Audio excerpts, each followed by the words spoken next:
He was like, you stupid.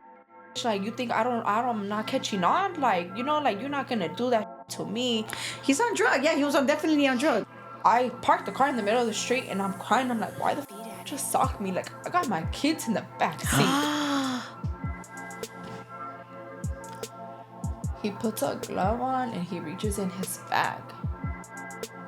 And I already see what he's pulling out. And he's like, I'm gonna smoke you. And I was like, you're gonna kill my kids.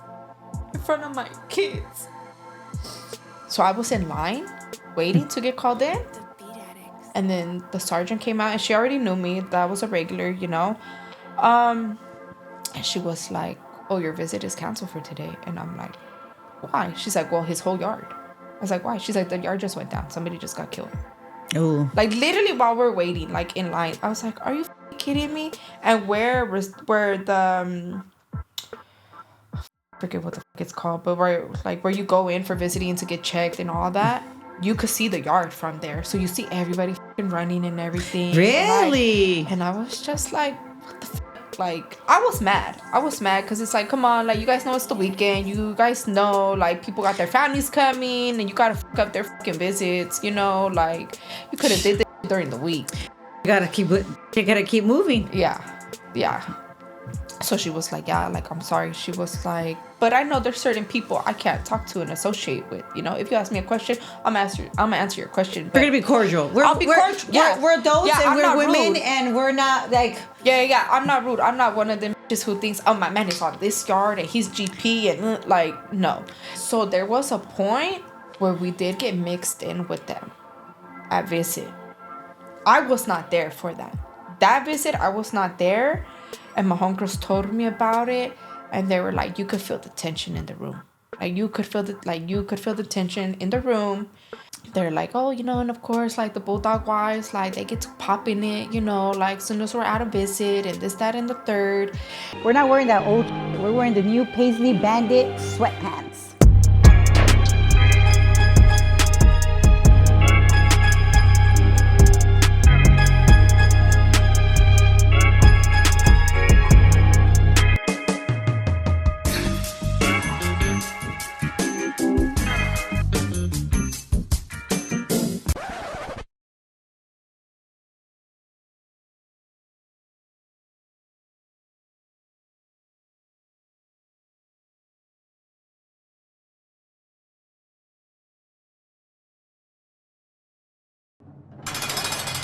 Hey everyone, and welcome back to Indicted TV. I'm your host, Negra. Don't forget to like, share, and subscribe.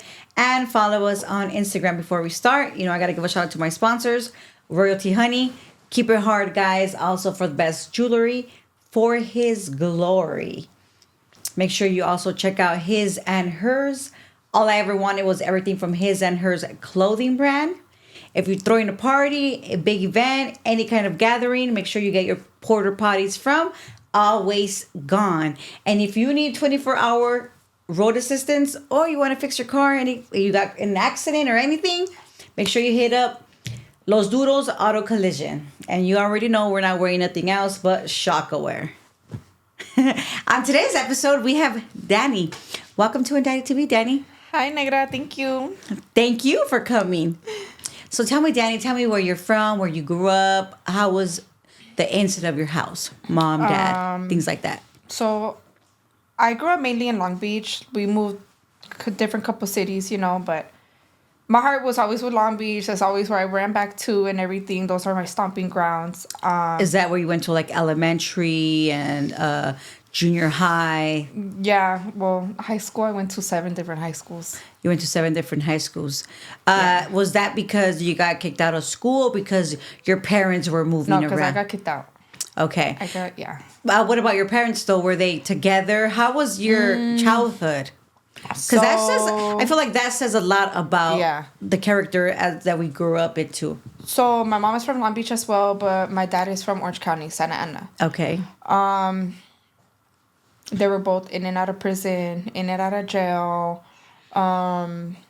both drug addicts. So there was a lot of that. But when my mom got pregnant with me, she got sober. She got her shit together.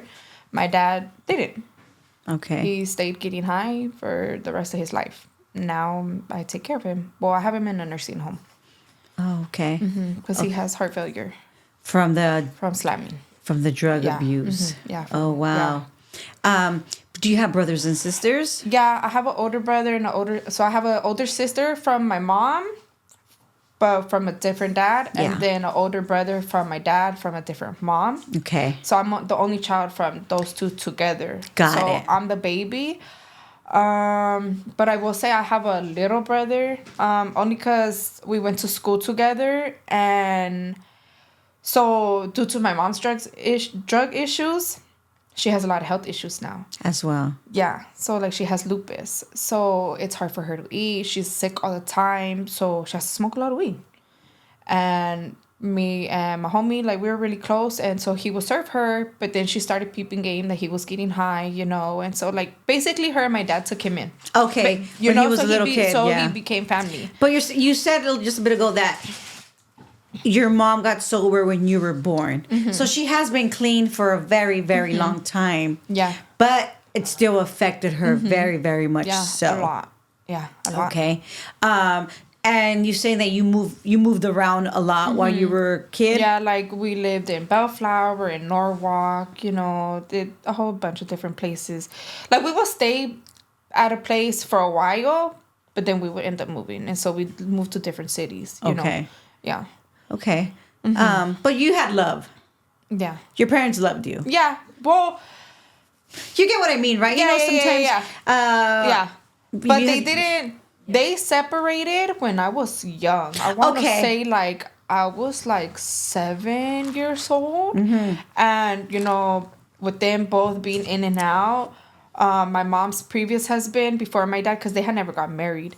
My mom's previous husband before my dad, they caught a lot of like cases together. Your mom and the guy. And yeah, her previous husband. So after her and my dad split, he came back around. And my dad, like, I don't have, like, when I was younger, I don't have no memories with him. Like, like going to Disneyland, him coming to my sports games. No, nothing like that. It was her previous husband. Okay. So he was more of a dad figure to me at that time. Yeah. So he was my stepdad. But then he ended up passing because he was also a drug user. And he had the same health issues as my mom. Oh. Like, he had Hep C. And his was to the point where there was times I remember he'll go into the bathroom and his organs will shut down and he'll go into a coma, like on the toilet. Oh my God. So my mom will have to call the ambulance, like, and they'll have to break down the door. And I'm in the 3rd grade. Like, what the fuck is going on? Yeah. A lot of trauma. Yeah. And then like now to realize, because even my godmom, the same thing with her. She, same route and everything. Because her and my mom, they met in a program when she was pregnant with me. They were like in a rehab program or whatever. Yeah. And so they got clean together. They got their shit together. She actually started the dental department at USC. Okay. So she had like really got her shit together. She was always back and forth from West LA to Las Vegas. Okay.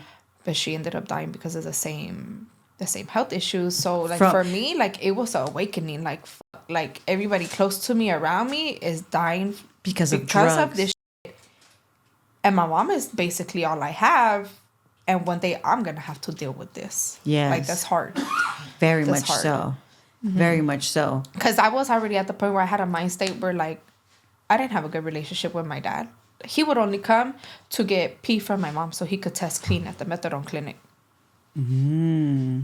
Like, and you remember all of this? Yeah. Like I remember, like there was times like we'll go for like a random drive to go eat, like in the middle of the night, and I'll look around and I'll be like, man, this fool knows where we live. Like, why don't he come look for me?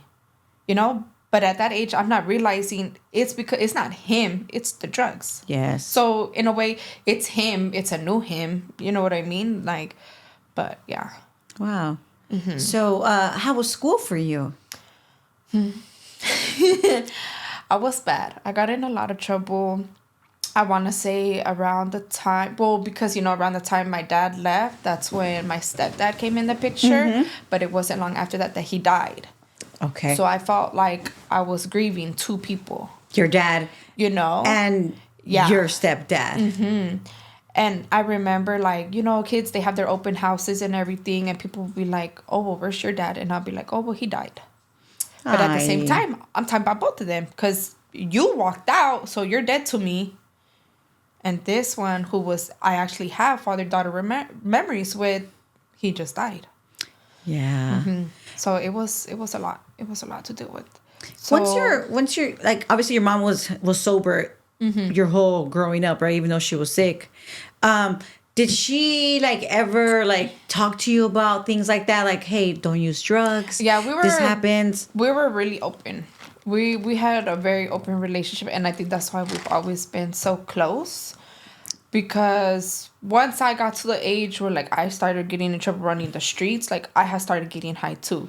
Okay, I was gonna ask you that. I had started getting high too. At what like, age?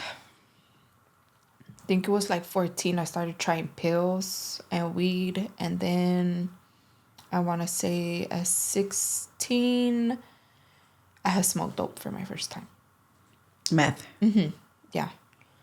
Yeah. And that, you know, I don't know how everybody else is, but like from my city where we come from, you know, a lot of people look at females who do that like, oh, you're a hood rat. Like, you're going to be f***ing on the homies. Like, for me, it was never nothing like that. I wanted to go gangbang with the homies. Like, let's go rob somebody. Like, I have all this energy. Like, let's go do something. So I always wanted to be out in the streets. Like, I just always wanted to be out running amok. How I never went to jail, I don't know. Yeah, I mean, thank God. Yeah, thank God. I was gonna ask you, like, did you ever get in trouble as a juvenile, as a kid? There was times I got arrested, you know. Do you want to tell us why you got arrested? Like, I think my first time I ever got arrested, it was for being out past curfew. Okay. Like, with known gang members that are on the gang file, you know, like, so I go to the station and my mom got to pick me up, and I was like, not take me. So you never actually stood. Yeah, no. I never, no. I mean, thank God now, because now I got my life together, you know, and becoming a nurse. And it's like, I look back at it and it's like, if I ever did get caught up in the mix, I could not be doing what I'm doing now. Yeah, for sure you wouldn't be able to be doing what you're doing. So what happened? What happened to your, what happened? What continued to happen? You were in the streets, you were gangbanging, you were on drugs. Like, you were on meth. There was a time I was MIA for like a month. Nobody heard from me. No, like my mom, nobody. And then so one of my friends called her like, hey, like, have you heard from Danny? Like, I haven't heard from her. My mom was like, I was getting ready to call you because I haven't heard from her in a month. I don't know where she's been at, no nothing. And my friend at that time, she knew like what block I was hanging out on. So she went to pass by and she found me. And she was like, hey, what the fuck is wrong with you? Like, your mom has been looking for you. She's worried. Like, she thought you were dead. Because for sure you would have went to jail. Like, you would have called her. But I was just so... out of it. Yeah. I was just so... Where were you sleeping at? What were you doing? Like... At that time, I was... Where was I? I think I was staying with one of my homegirls. Yeah. I was staying with one of my homegirls. And then I had finally got a phone and I had called my mom and she's like, well, I'm going to go pick you up. Like, I want to see you. Like, and when I had used her phone, I had seen her messages with somebody. I think it was with my godmom, because at that time my godmom was still alive. And she was telling her, she was like, oh, I'm going to pick her up. Like, I'm just so happy, like, that she's not dead. Like, I thought she was dead. And that broke my heart.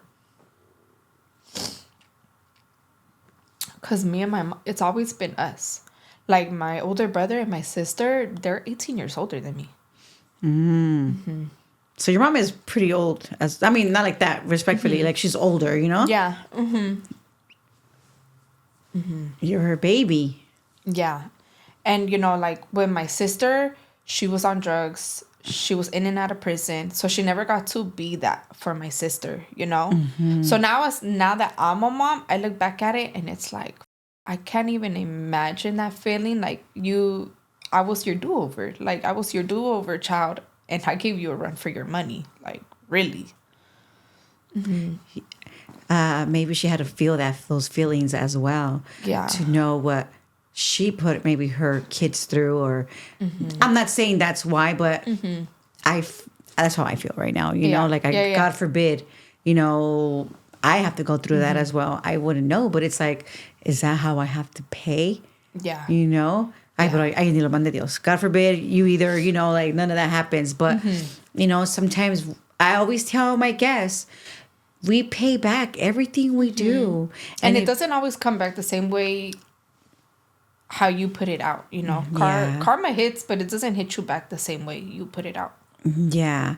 So you felt bad. You felt bad. It hurt you reading those messages with, you know, that your mom, you know, she was happy. She thought you were dead. Thank God you weren't. You were just somewhere out prendida, having the best time of your life. Having the best time of your life. Partying, doing whatever you were doing. Did you ever like sleep in the bed, on the floor? You ever sleep in the streets? Or yeah, there was one point where me and my homegirl, we slept at the park. We slept at the park on the well, technically not slept because I mean you didn't sleep. Yeah, but we were like, yeah, we didn't have nowhere to go, and we were at the park all night. When did you decide to get sober? It was a year before I got pregnant with my first daughter. So you were clean when you got pregnant. And how old were you? When I got clean, I was, I want to say 19 because I had my daughter at 20. I had her about 2-3 weeks before I turned 21. And her dad was getting high. And he was still getting high. So I was like, I don't want to live like this no more. Like, I'm tired of like trying to figure out where the fuck we're gonna sleep next, how we're gonna fucking eat, you know. I was just over it. I got tired of it, and I think seeing my mom be a mom to me, that's what made me be like, you need to get your together. Like, you know, because my dad worked. He was a construction worker. Like, he was a functional addict. Like, you could not tell that he was a drug addict, like, honestly. But he was a drinker too. Like, he got high, he was on methadone, and he drank. And like, if he was to get sick, he'll be like, oh, well, I'm gonna get high. That's my medicine. Like, I don't miss days from work. So that's why he was always MIA out of everything we did. But my mom, she went to school, she worked full time, she sold drugs. You know, she did everything, like, always just to make sure, like, me and her had what we needed. Because that was one thing with me and her, she always told me, she's like, it's me and you against the world. She's like, because nobody's ever going to love you the way I love you. And that always stuck with me. It's true. It's true, you know? And sometimes it's so true. And it's so sad that we know that as parents. And it's we still won't stop getting high for our kids. Yeah. And I said, because I speak for experience, you know, but whoever is watching, and I say this for whoever is watching, like, bro, we say we love our kids and we'll do anything for our kids, but you're not willing to get sober. Yeah. Like, bro, I mean, it's serious. Like, I know being an addict, it's hard, and, you know, I know we know how hard it is to get clean. But it's like, tighten the up. Yeah. Don't be weak, bro. You want to be walking around like we all this and we all this and we woo woo woo. But in reality, you ain't. If you're not doing it for your kids, yeah. Well, especially if you're kids, yeah. But it's like, you can't do for your kids if you ain't doing for yourself. Yeah. No, that is true. You know, it's like when you go on the airplane and they say, when you know, as the bags come down, you can't give it to your kid first. Because you're going to die while he's breathing. It's you first and then them. I know. When I had my first, because I have 4 girls. My karma. Like.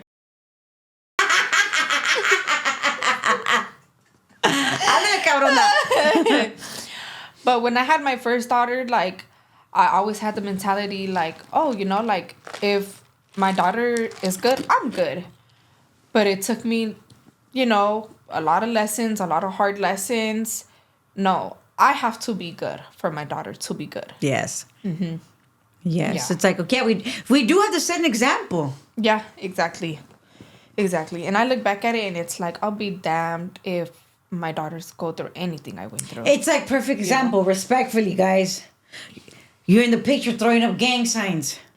You have your kid right there watching you. That's just not cute, bro. That is not cute. Because they'll be like, I want to be like mom. Like, oh, I want to, like they catch on to shit. Come on, they really catch on to. We're the smartest humans in the world, the little babies. Small, their brains are like sponges. Like that is the worst thing. Like my second daughter. I'm talking shit today, guys. Sorry. I'm just saying. I mean, but it's facts. It's not cute, bro. And then we wonder, like, our kids turn out the way they, we end up getting our lives together, and it's like, the kids is like, that's all he knew. What do you expect? And now you can't handle your kid. We got to show. That's why, like, I feel bad for my mom, because as much as she tried to keep me away from that, like, I still realized what it was, Like, I realized what she was involved with, what my dad was involved with.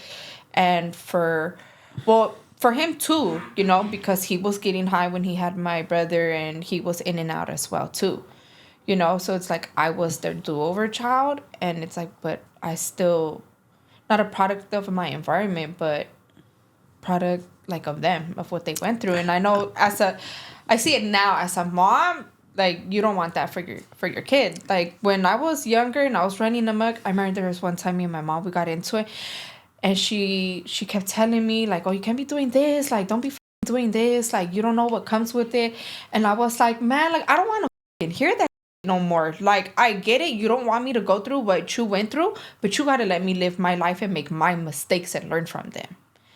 Now, as a parent, I totally get it. Man, I totally get it. Like, yeah, I totally get it. But I kind of still stand on that. Like, you still got to let me make my mistakes so I could learn from them personally. Because I can't learn from your mistakes. I didn't go through that. And sometimes people just have to learn the hard way. Yeah, for sure. Yeah, as a kid, like now, there's, we always live and learn. Still down. Yeah. We're still going through shit. We still learn. But it's like now I listen. Oh, this, like, I'll, damn, I saw this fool go through this. Nah, I'm not going to do it this way. Yeah. Because I don't want to go through that. Like, when I was in labor with my first daughter, I pulled the door handle out of the door. Like, because my contractions were so bad. And I told my mom, I was like, why didn't I listen to you? She's like, I tried to tell you. Don't have kids. Don't have kids, bro. It's not that serious. Wait till it's time. Y'all, some people, that's all they care about. Yes, we had to bring humans to this world so that we could continue to reproduce, blah, blah, blah. I mean, thank God for my girls, because they sat me the down. Yes. But it's like, with time, everything's going to be all right. You don't even have 30 kids, but 10, 7, 8 kids by the time you're 30, bro. Yeah. You don't even get to live your own life. You don't even get to enjoy your husband's company because you guys are so busy with the kids. I mean, to each his own. If you want to have a gang of family, it's cool, right? Yep. If you could afford it, because nowadays it's expensive. I want to enjoy my husband's company, and I want to travel with my husband and take my son with me. I want to be able to go somewhere and not have to hear about this one nagging in my ear and this one this, and yeah. No, I get it. I totally get it. So you had your 19-year-old. I mean, you had your daughter at 20. Like a couple weeks before I turned 21. And your baby's dad, he was a user as well. And he used. Well, that's how I had met him. Okay. I had met him.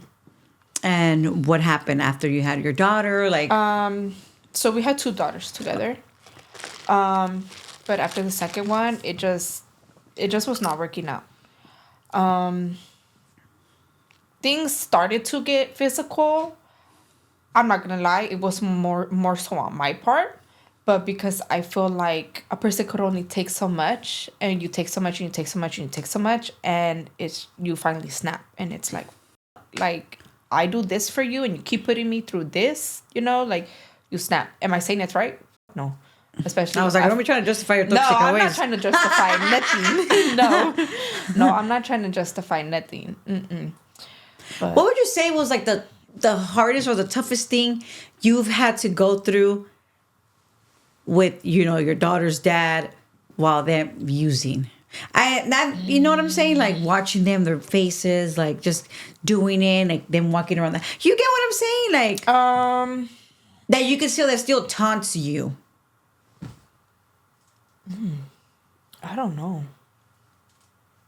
I mean, I don't want to speak bad about him because not necessarily, because we get along, you know, like, but at that time, like, I felt like he was really selfish because it's like, I stopped my life, I put my life on hold to help you get your shit together, and I feel like he just shit on me, and I got to the point where when I walked away, I had no feelings, no remorse, like, and I just walked away and never looked back, and he was heartbroken, you know, like, because we had our first kids together. He would cry to my mom, like, you know, he would talk to my mom. He would try to put stuff in the girls' heads, you know. And I was just like with him, it was very controlling. I couldn't even wear leggings. If I wore leggings, I would have to have a sweater to cover my butt. Like, I couldn't have social media. If I was to go walk to the store with my homegirl to go get makeup, he locked me out the apartment one day and had all my shit packed, but wouldn't give it to me. What is the point of that? Like, I feel like you're poking the bear because what is the point of that? So That's what I mean. Like little examples like that we go through by he would test me a lot. He would test me a lot. Like I remember there was one time he came home and he was mad about something. He came home from work and he was mad about something. And he started talking shit to me, and I'm ignoring him. And he kept talking shit. And I was like, okay, you came home wanting to fight, so okay, like what's up? Like, what the fuck is your deal? And then he just sat there and ignored me and watched the Laker game. I was like, oh nah, that's not what's you're already on some. Yeah, I get mad, and the cable we had in the apartment, the main box was in our room. So I got up and I yanked all the cords out the wall. I was like, ain't nobody watching the Lakers game tonight. And he was like, stop, like my dad and my brother. I said, I don't give a fuck you and fuck them. Like, I did nothing to you. You came home on some, like, I don't know what the fuck. And you want to fight? So what you want to fight about? Because now you got me worked up. And that's my thing a lot. If I don't come for you, don't come for me. Don't come bothering me. I don't bother nobody. And this was after you already had your second baby. Mm-hmm. Yeah. Okay. Yeah, so it was just like at that point, like it was just like a lot of animosity. Like we could never get along. Like he never even wanted to go out places. I'm still young. But he's on drugs, we expect. Yeah, like, and my second daughter, if I remember right, I had her by like 23. I had her like by 23. And so I'm still young, and it's like, you're not holding me back from, like, I want to go party still. Like, I want to go out with my friends. Like, I want to go do this and that. So then, of course, that comes with, oh, you just want to go be a hood rat. Like, you want to leave your family to go be with guys and this and that. And I finally got to the point where I feel bad now. Damn, it became a hood rat? I feel bad now. But there was one day, he was like on one, and he was like, oh, this and that, hold this and hold that.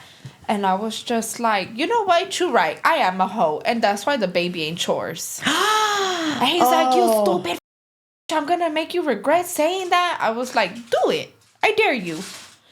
And he called my mom, and then my mom called me. He called your mom? She gets right away. You're gonna call the parents. He called my mom, and she called me.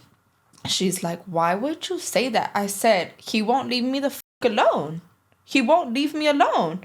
You want to keep calling me something, so okay, I'm going to go along with it. Is that going to finally shut you up to leave me the fuck alone? Because I'm not bothering you. You're calling my phone with this bullshit. I feel bad now. You're like, sorry, baby daddy. Sorry. Like, I didn't mean it. In that moment, I meant it. I was mad. Wait, did he want to go do a paternity test? He had mentioned it one time. But he was like, no. He's like, I can't do that. He was like, because if it comes out that she's not mine, he's like, my heart is going to be broke. And at the end of the day, that's still my baby. I was like, shut the fuck up. Get out of here. Like, you know that's your daughter. Like, shut up. Yeah. Like, you wanted to fuck with me, so I got my lick back. Yeah. Now learn to leave me the fuck alone. So you guys separated. Mm-hmm. What happened after that? I went about my way. Did you work at any? I was working. I was working full time, and I was going to school full time, and I was trying to become a juvenile PO. Okay. Because so you've always been in school. Yeah. I did better in school after having my kids. Yeah. Like when I was pregnant with my first daughter, because, you know, I went to 7 different high schools. My 7th one, so my 6th one, I was in continuation school. And at that point, that's when I was like really running amok. And I was like, man, I don't need to be here. Like, and I just stopped showing up. Yeah. I just stopped showing up. So my 7th high school, it was like a school for a certain age group, 18 to 25. Where Okay. you could go back and actually get your diploma, not Got your it. GED. So I was like, oh, that's dope. Like they try to help people, you know? So I did that. And when I started there, I was 5 months pregnant with my first daughter. Got it. And that, like, I was real focused. Like, I would be in class with my headphones on. I would stay to do my work and finish it and turn it in right then and there. Like, a lot of my teachers were impressed. They were like, how did you go from that to this? And I was like, I'm pregnant. yeah, I'm pregnant. I got to show my daughter better, you know? Because I looked back at it and it's like, damn, I'm bringing a life into this world and I really don't got to offer her. I don't got no degrees, no licenses, no nothing under my belt. I don't even really got a secure family Yeah. to offer her. So I got to get my shit together. Yeah. You know? So my kids were always they've always been my motivation. Oh, good. Okay, so you left them and then what happened? So I was working full time and I was going to school full time to be a juvenile PO. Because I was like, okay, I want to help kids that have gone through what I've went through. Just the only difference is I don't know what it's like to be in and out the system, you know? But Thank God. a lot of kids, you know, like I know they get looked at like a paycheck, you know? And it's like, no, there's actually mothers that are in this because they care.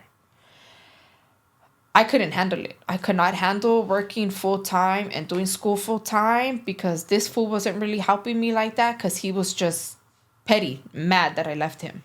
So to get me back, you know, he was there conveniently for the girls at that time. Now he's better. I'll give him that. He's better now. But then, no. Nah. No, because he watches this. He can be like, bitch. Damn, she's putting it out there. Nah, I'm just kidding. Right now. It's all love. It's all love. So I had dropped out of school. I dropped out of school because at that time I was a supervisor in a warehouse in Compton. And I was literally working from like 6:30 in the morning to 9 at night. Wow. And I had worked like literally 3 weeks with no days off. And I had finally got at them like, hey, like, you know, you see that I could do this, but I need something on paper to justify why I'm being away from my kids. Because I got 2 littles that are still in diapers. Well, one was in pull-ups, but still, you know, they're small. Yeah, same thing. You know, I was like, so I need something on paper to justify this. Like, if not, like, this is not right to keep having me do all this work. And I'm not getting paid, like, the right cut for it. So we went to do the paperwork. I ended up breaking my foot on New Year's Eve. I was not drunk. I hadn't even started drinking yet. I broke my foot, so I was out of work for like 3 months.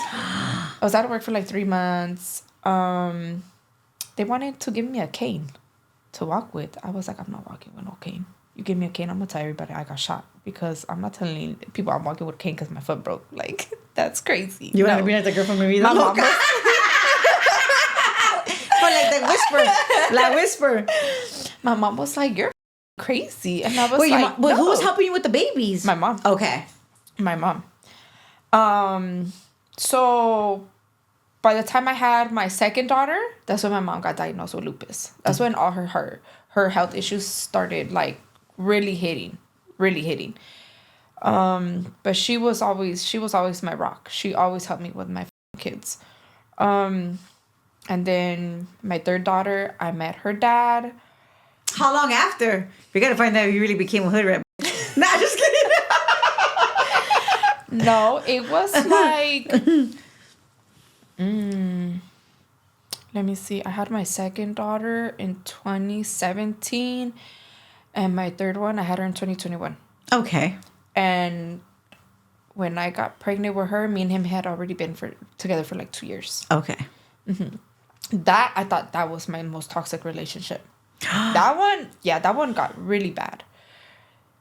I don't really want to touch too much on that one, but yeah, that one got like What kind of men are these?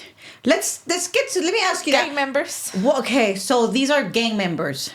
Mm-hmm. You like Because I mean, that's all I ever knew. Like that's all I was ever around. That's what you were attracted to. Yeah. To. We can't say Yeah. that was all because there's everywhere you go, there's different types of men. Yeah, Let's no. be real. You know, Yeah. there's different types That's all everywhere you I- go, no matter what environment you live in. And I say that because where I grew up, there's a gang of fools Mm-hmm. that never got into the neighborhood, and they're just casual guys. Mm-hmm. You know, there's different, but that's what the kind That- yeah. you like. Yeah, You that like the was- cholos. Yeah. You like the cholos.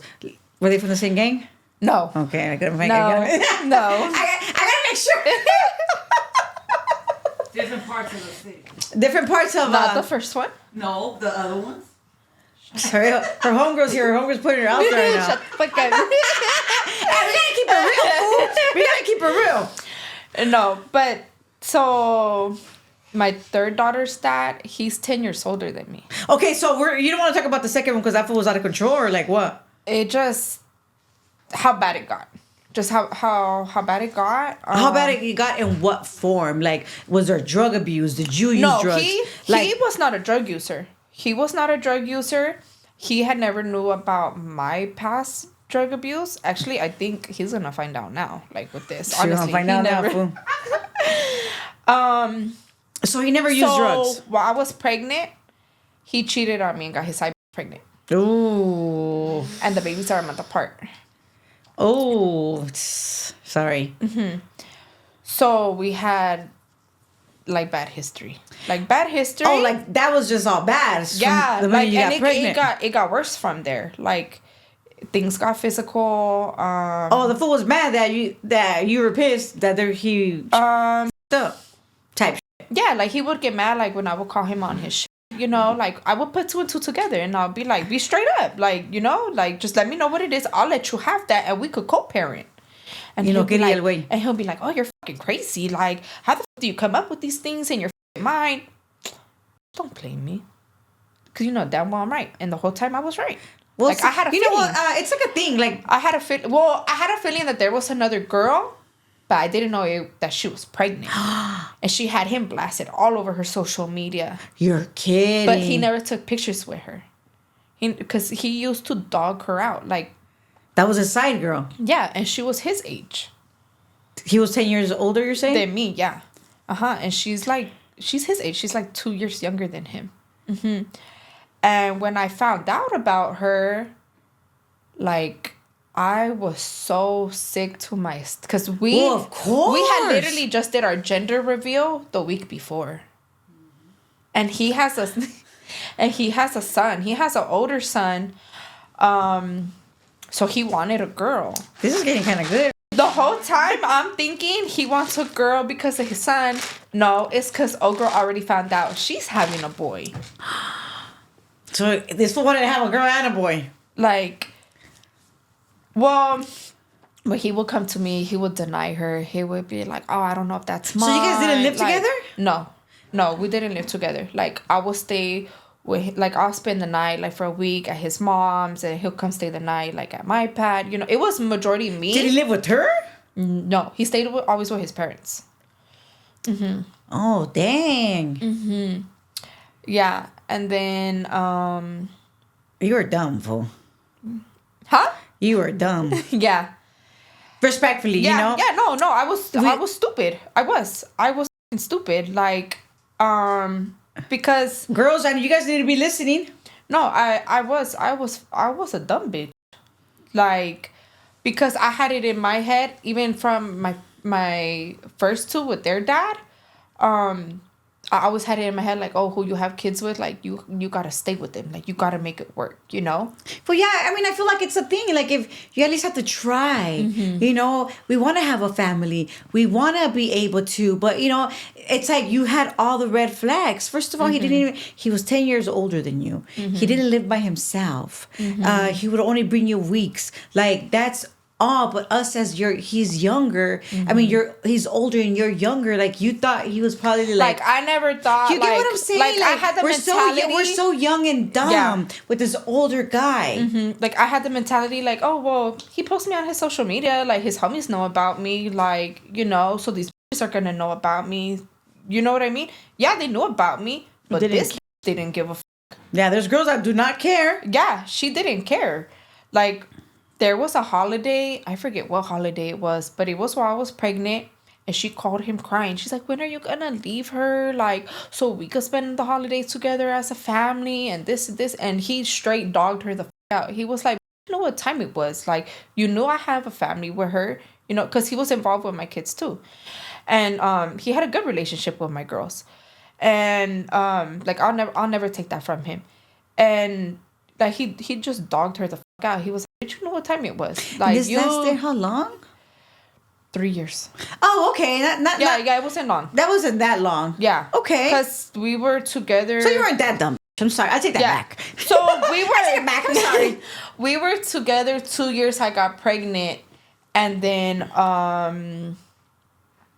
after I had the baby, like all my emotions went away. I was like, F you, I'm not staying home no more. Like waiting for you to come play family whenever it's convenient for you.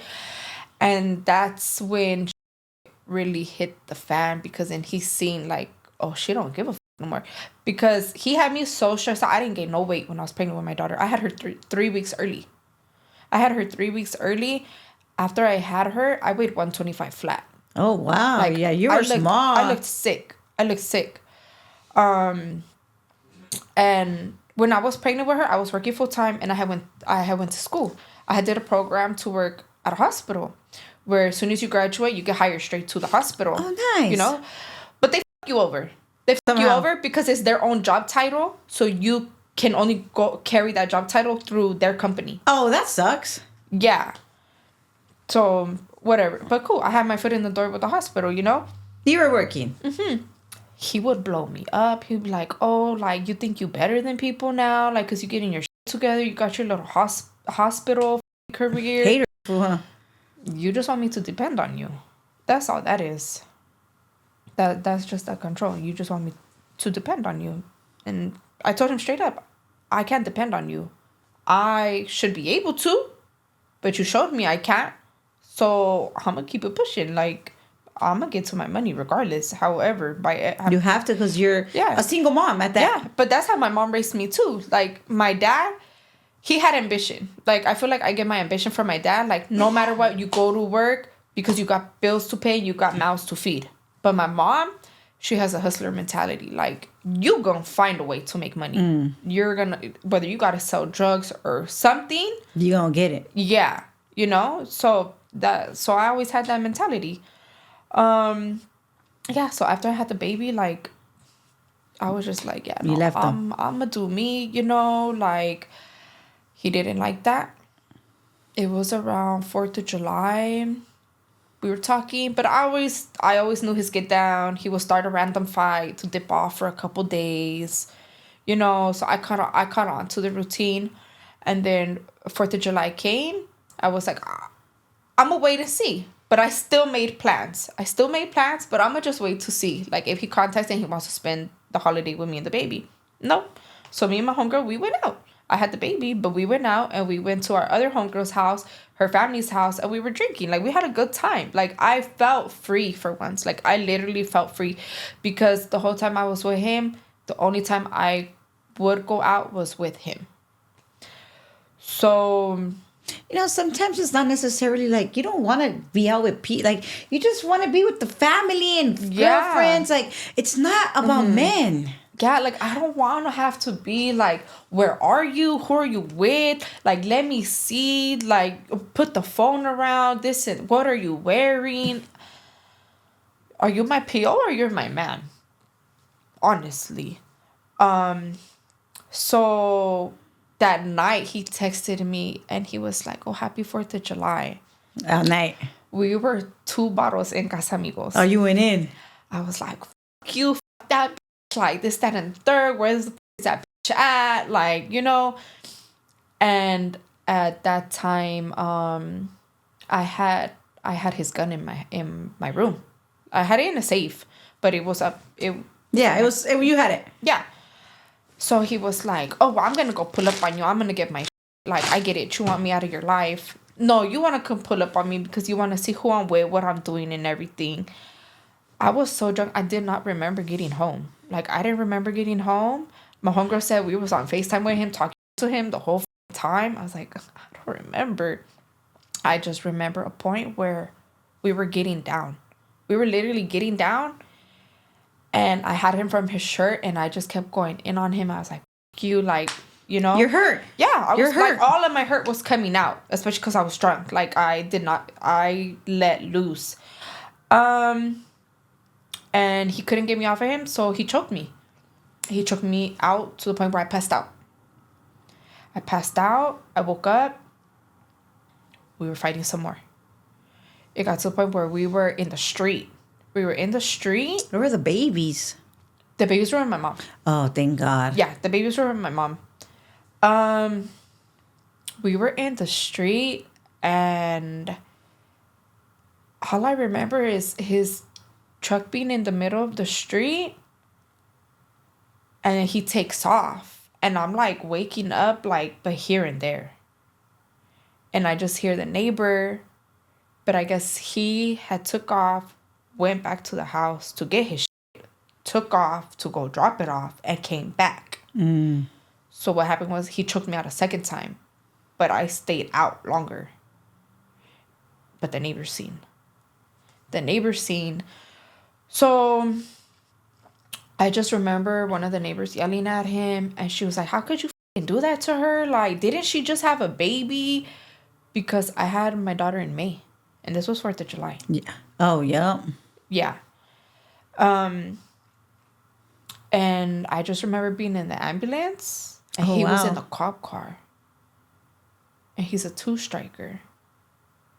And I finally, like, woke up to my senses, and I was like, nah, like, get me the fuck out of this ambulance.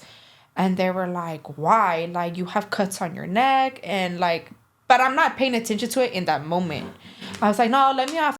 Like, let me out. Let me the fuck out. They finally let me out. And I walked home. My phone was in the front yard. Cause we were going at it. It was bad. Yeah, it was bad. The next day I woke up, I didn't even have a hangover. Like, cause I think from the fighting, like, it knocked the hangover out of me. Literally. It was probably like one of your first times getting drunk after the baby too, though. Yeah, it was. It was my first time going out after the baby. It was my first time drinking after the baby. Like, And that's what, like, upset me more. Like, you really, like, I knew he found out that I was out. And that's why you hit me up. Because you're trying to see who I'm with, where I'm at. I just had a baby, bro. Like, go over there with that. I'm not bothering you. Why you come bothering me? You know? So you left them after that? Yeah, I left him after that. I remember the next day I woke up, I went to shower, and my neck burned. It burned. And I got out the shower and I looked, and I had, he choked me so bad his nails cut my throat. Like, I had scars. Oh, wow. And I was just like, yeah, no. Like, I can't keep doing this with you no more. Like, that bitch could have you. She thinks it's all, the grass is green over there. She could have you. Yeah. She could have you. So that was that.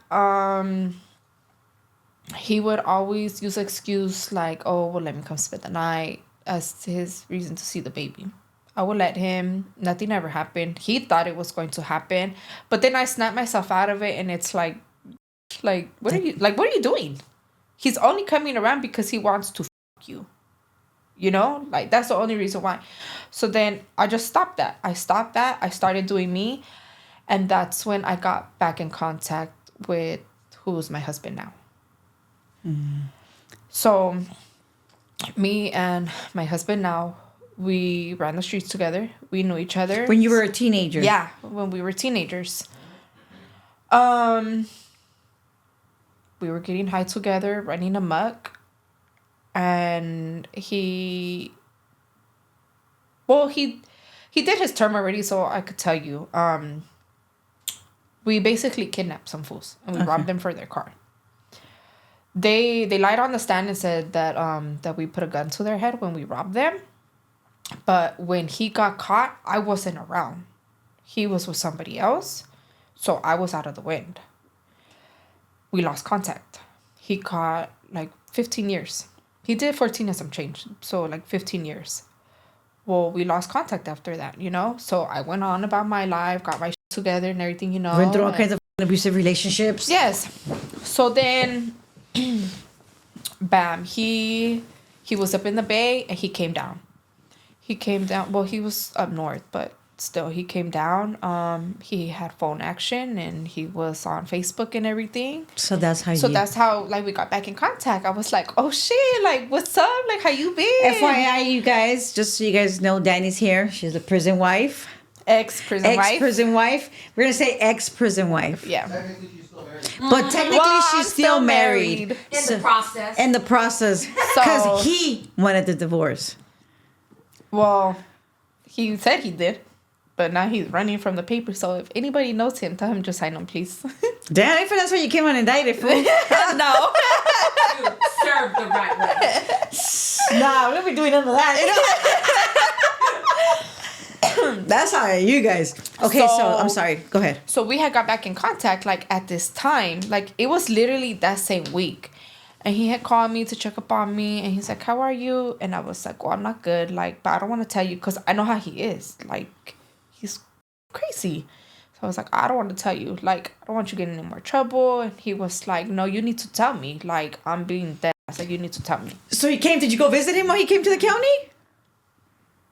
No, he was already sentenced. Oh, because you said he was up when he came down.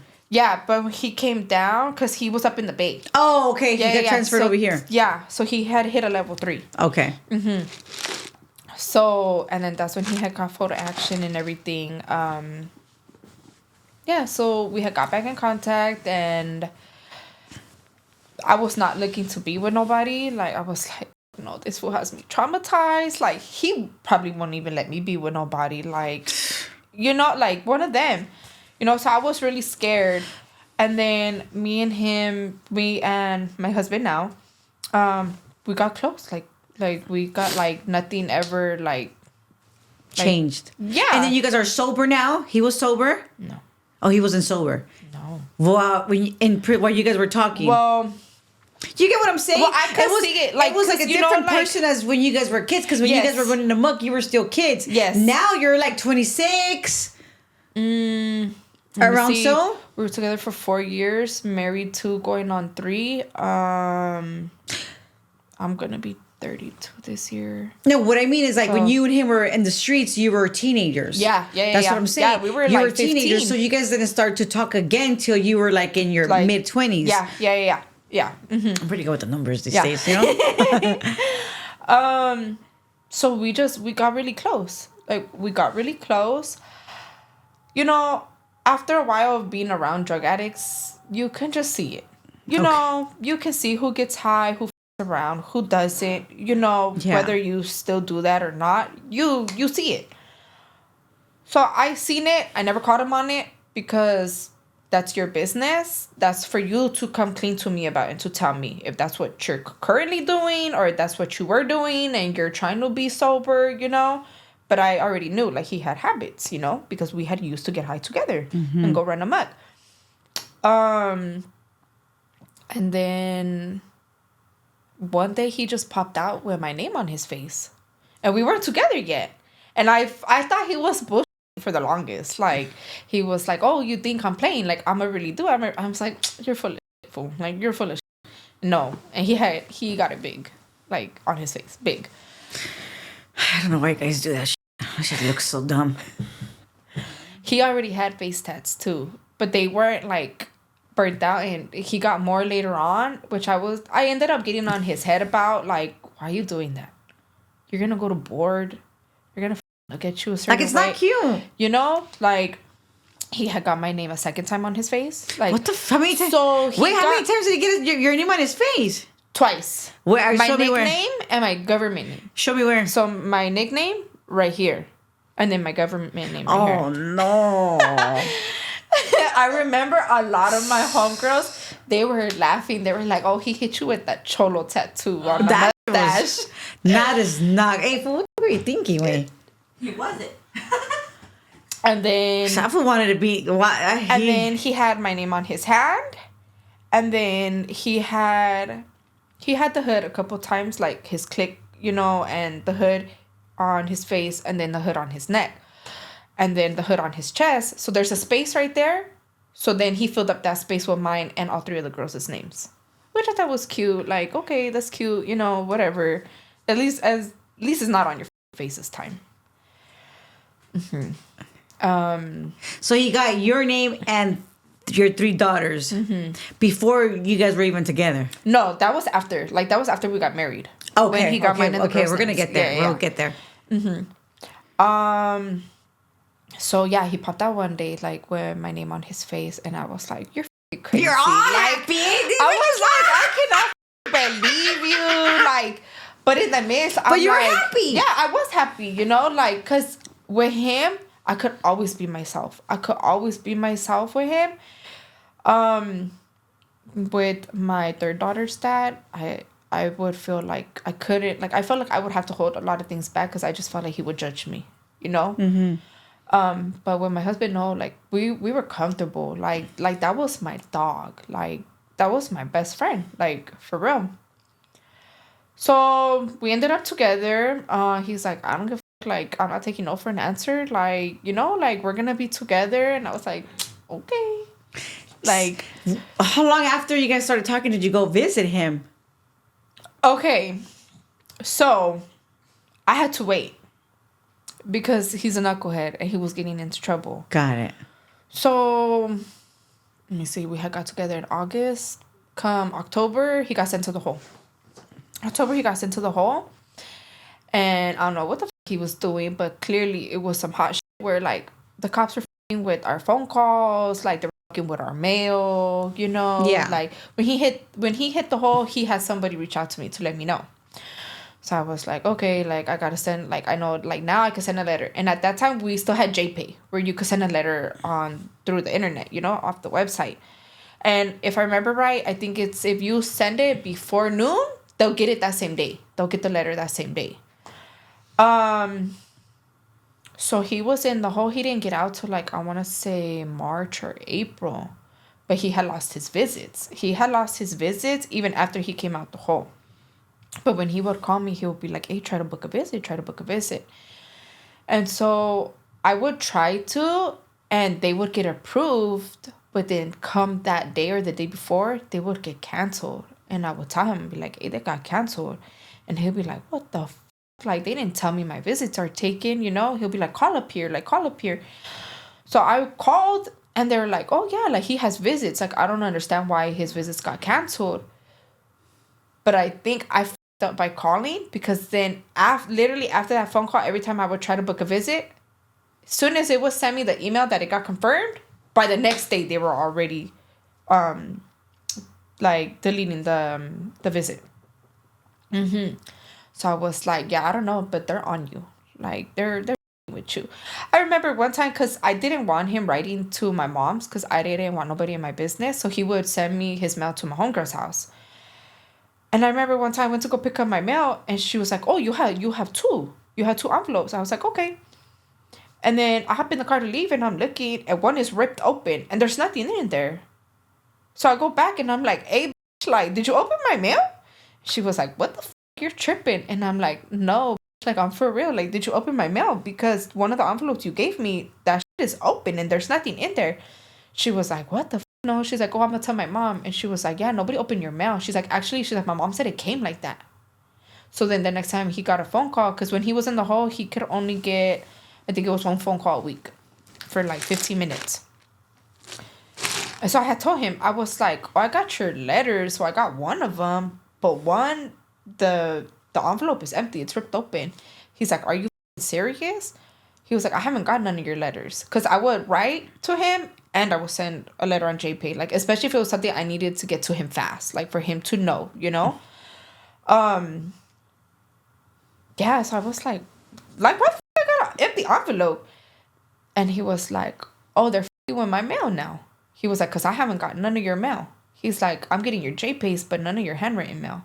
So I was like, okay, I don't know what the fuck you did, but like they're with you. Yeah. You know?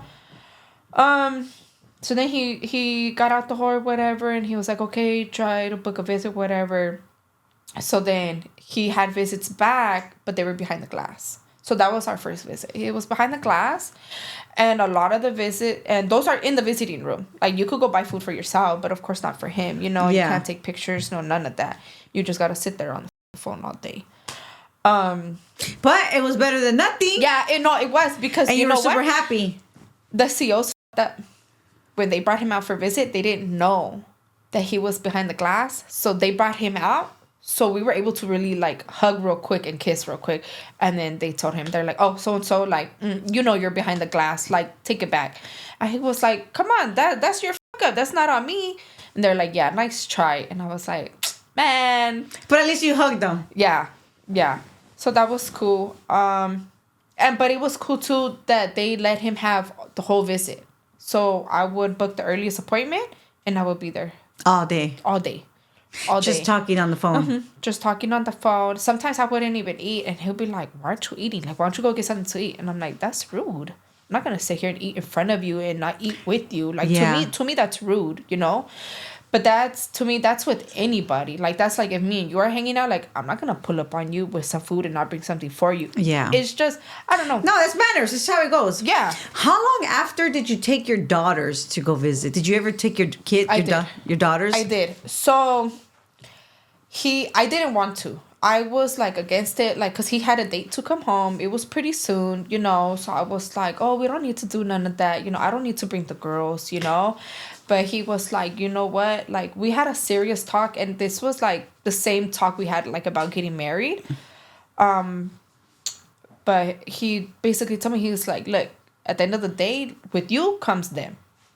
He was like, so I have to, he's like, I can't just take you. Like, it's them too, you know? And so I was like, all right, fine, whatever. Like, I'll go.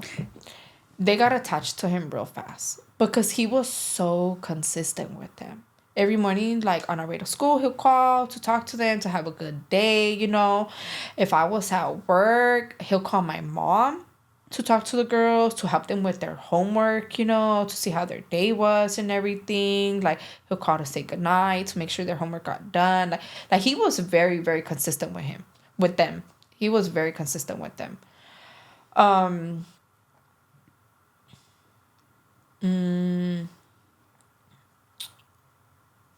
just lost my train of thought. He was consistent. He was always there. Yeah. How long were you in there with him? Like, as far as like visiting, that don't mean visiting hour, but like, how long did he do?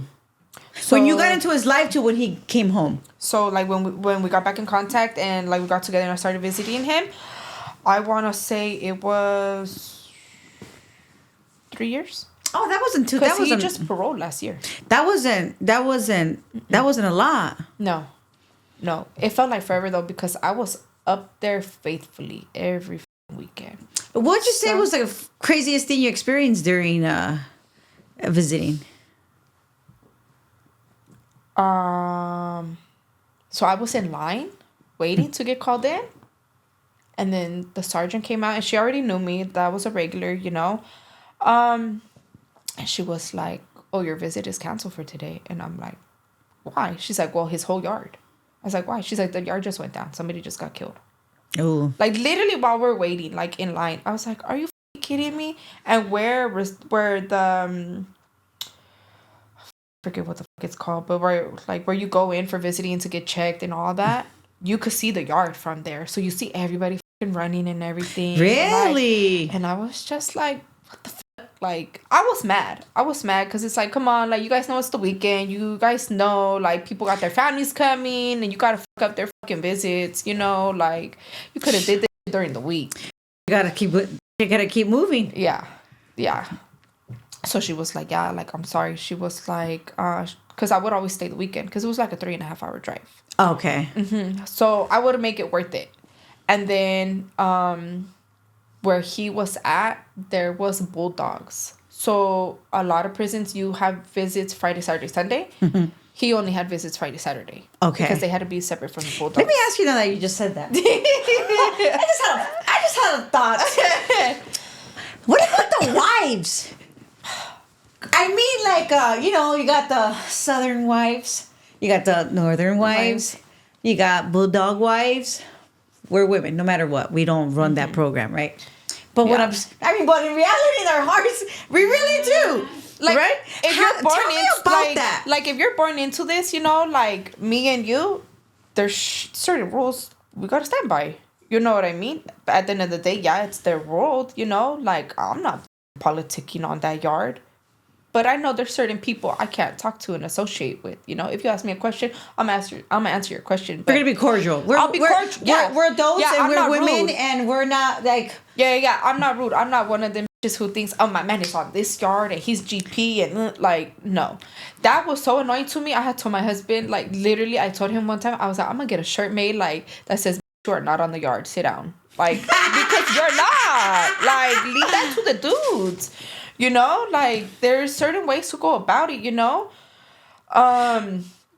So the women never fought like the bulldog wives. And okay, so there was a point where we did get mixed in with them at visit. I was not there for that. That visit, I was not there. And my homegirls told me about it. And they were like, you could feel the tension in the room. Like, you could feel the tension in the room. And, you know, they're like, oh, you know, and of course, like, the bulldog wives, like, they get to pop in it, you know, like, as soon as we're out of visit and this, that, and the third. And then so it got too much commotion with the wives. So then visits got separated. Because women out of control. To where we would get a half-day visit. We would get a half-day visit. And when we're coming out, they're in line to come in. Ooh. You're still having us interact. Yeah. In a way. And I remember there was one time, like, I peeped game and I noticed one of them looking at me. Like, girl, like, calm down. Like, we all here for the same thing. You know? Yeah, our men are in there. We're out here. Like, leave that to... taking care of the kids, trying to survive. Yeah, you know? Like, and then so she starts running her mouth and everything. And I was like, bitch, don't get your visit took off because of me. I'm leaving my visit. I had a wonderful visit. You're going into visit. Like, don't lose your visit because of me. Some shit that's not even worth it. Like, that's dumb. But I had told her, like, if, like, you want to get it popping, we could get active at the gas station. Like, I'll wait for you. And she's like, like, just running her mouth. I was like, I don't got time for this. Like, I'm not losing my visits for this. Like, yeah. You know? So I'd be like, I'm losing my visit. Now you know how I feel. Hey, now you know how I feel. No, like, it's not fucking worth it. Like, but you know what? That even happens with wives, like, that are, like, same wives, you know, like, Southerners, Northerners, like, they beef it too. Like, I had an interaction one time with our homie's girlfriend. Well, she was trying to address my carpool, but she did it, like, really burnt out. Like, just made a scene when we're coming out of visit, and there was, like, 5 cops around. And she's like, hey, I need to get at you. Boop. And I was like, there's a time and a place for everything. Like, you don't address somebody like that, first of all, especially not on the prison grounds. We got to the car. They addressed their issue, whatever. And then she starts bringing up me and my husband. She's like, oh, well, the homie did. I said, my husband is not your homie. Just because he's cool with your dude does not mean he's your homie. That's their life. They're cool. But even on the streets, they probably wouldn't even be cool. They're from different hoods. Their hoods don't get along. But that's just that. Like, don't get it fucked up. Don't glamorize this whole prison wife. Like, oh, your man's homies are your home. Like, no. Don't get it fucked up. And she was like, oh, why are you being like that? And I was like, look, I'm not for the chit chat. I'm not doing this on prison grounds. We could take a drive if you... Yeah. If not, I'm not doing that here. You know? Next thing I hear, she's telling... these northerner wives, she's like, oh, they were gonna jump me in the parking lot. No, I checked you behind my husband. And that wasn't the first time I checked her behind my husband. Because the first time I checked her behind my husband, it was when we were behind the glass. And that glass, I don't even know if it's real glass. I don't know if it's plastic or what. But you could see the reflection of everybody. And her dude, they kept walking laps in the visiting room. So I would see them pass every time. And I would see my husband look up. So I could tell they were like conversing with him. And I told him, I said, when you get back, tell your homie out of respect to respect my visit. He lives with you. You guys are on the same block and everything, you know, same yard, same block. He lives with you. But this is my time. He don't need to be conversating with you while I'm here seeing you. This is my time. Let him know that. Next lap they walk, I see her trying to talk to him. Oh, no. I flew out of my chair. What? I flew out of my chair, but I still had the phone in my hand. And he was like, sit the down. Sit down. So I could hear him. So I sat down real quick and I was mad. Like I was shaking. He's like, don't say nothing. He's like, you could address her. He's like, I already know. He's like, I don't have to tell you. He's like, you can address her. He was like, but don't do that here. Don't fuck up our visit because this don't know how to act. So I had got at her. I was like, straight up, I think you want some hood rat shit. Because where do you think it's okay to be trying to conversate with my husband literally behind my back? I could see you in the glass and you're not addressing me first. Like, we're females. You address me first for my husband. You don't go to him, especially behind my back. That's weird as fuck. Like, oh, yeah. Yeah, I was mad. Oh, and you were pissed. She was like, oh, well, my man just wanted me to show him the shoes that he got me. I said, I don't give a fuck about the shoes he got you, and he don't give a fuck about the shoes he got you. Like, don't nobody give a fuck about your shoes? Like, what? Like, I was so mad. Like, really, like... maybe he was like, you know, they're friends inside, and he was like, oh, I got my girl some shoes, and he was like, oh, look, these are the shoes. Like, I'm sure like that, but your toxic ass is like, well, Cam in the business is like, I get it. But prison wives, you guys are... Prison wives... And they're messy, too, you know, well, like... I don't even just... Sorry, girls. I just mean in general, girls were like that. Like, yeah. But it's like... But that's like them interacting, and they're like, it's a good thing. But us women, obviously, we feel like entitled, like this is my time, and this is mine, and this is mine. But it's like maybe that's not how it was. Because I'm friendly. I probably like, God forbid. Yeah, no. Like I'm friendly as fuck. I'm gonna probably be talking to the whole. No, I'm friendly. Like I'm friendly too. You know what I mean? Like, cause he would get on my head. Like, you know, like if he'll be on the phone with me and I'll be buying food somewhere and they hand me something, I'm like, okay, thank you. And they hand me something again, I'm like, okay, thank you. Like, have a nice night. He'd be like, shut your friendly up. Like, you know these mean conversations. He's like, you don't say thank you twice. Especially working in the medical field, like you have to be nice. You have to be friendly, you know, like. But of course, he didn't like. But then I started to understand why. Because he sees the other side of it, you know, and like... Of course. You know, like, there's pages on social media, like, where there's groups you can join on Facebook to ask questions about this yard and that yard, GP only, SNY only, whatever the... You know, and it got to a point where we didn't have an IFC for our yard. What is that? Inmate Family Council. So, they go to board with the prison... and fight for like rights, like for the prisoners and their families and stuff, you know. So we didn't have one for our yard, and because I was a regular, they were pushing me to be for it. Oh no! He was okay with it. I had told him, I was like, I don't know how you feel about that, you know. And he was like, I don't give a. He was like, do it. Like, you want to help people, like, you know, you're doing it for our cause, you know. So I was like, all right, cool, you know. But the other IFC that was on the other yard, she's like the main IFC, and she's like, no, she didn't like it because she's like, she's one of them. She's one of those wives where she thought she was on the yard with her man, you know. So me and her, we bumped heads, and she wasn't going for it because she had to sign off on it, and she didn't like that the sergeant slid me the paper with the sergeant's signature on it. And she was like, oh, well, I need to see it because I have to sign it too. She's like, it's supposed to come from me. You're hating. But okay, whatever. But I told her, I was like, well, I'm going to still help out, you know? Like, because people do need to know. Like, how the fuck are they going to figure it out? So there would be girls, like, they would argue in the groups over dumb shit. Like, it's just fucking ridiculous. Or, like, there would be girls that they got too comfortable asking me shit where they'll start hitting me up every day. Oh, is your man on this block? Mine is on this block. They call him so and so. I don't care. Why you want me to know your man's business for? That's not my business. I'm not going to visit him. do you want me to go visit him? Because it sounds like it to me. Because why are you telling me his business? There was one, she would literally hit me up every day. Oh, did they go to program? The bottom tier or top tier go to showers? You know? Dang. Yeah, like every day, every day.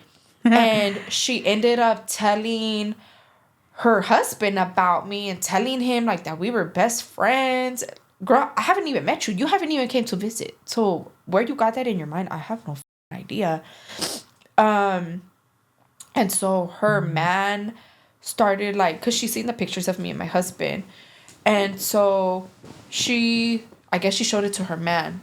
So then her man approached my husband one day and he was like, oh, your wife is so-and-so. And the way my husband is, like, he don't even though we grew up like around the same people, he don't even like to run into homies that know me.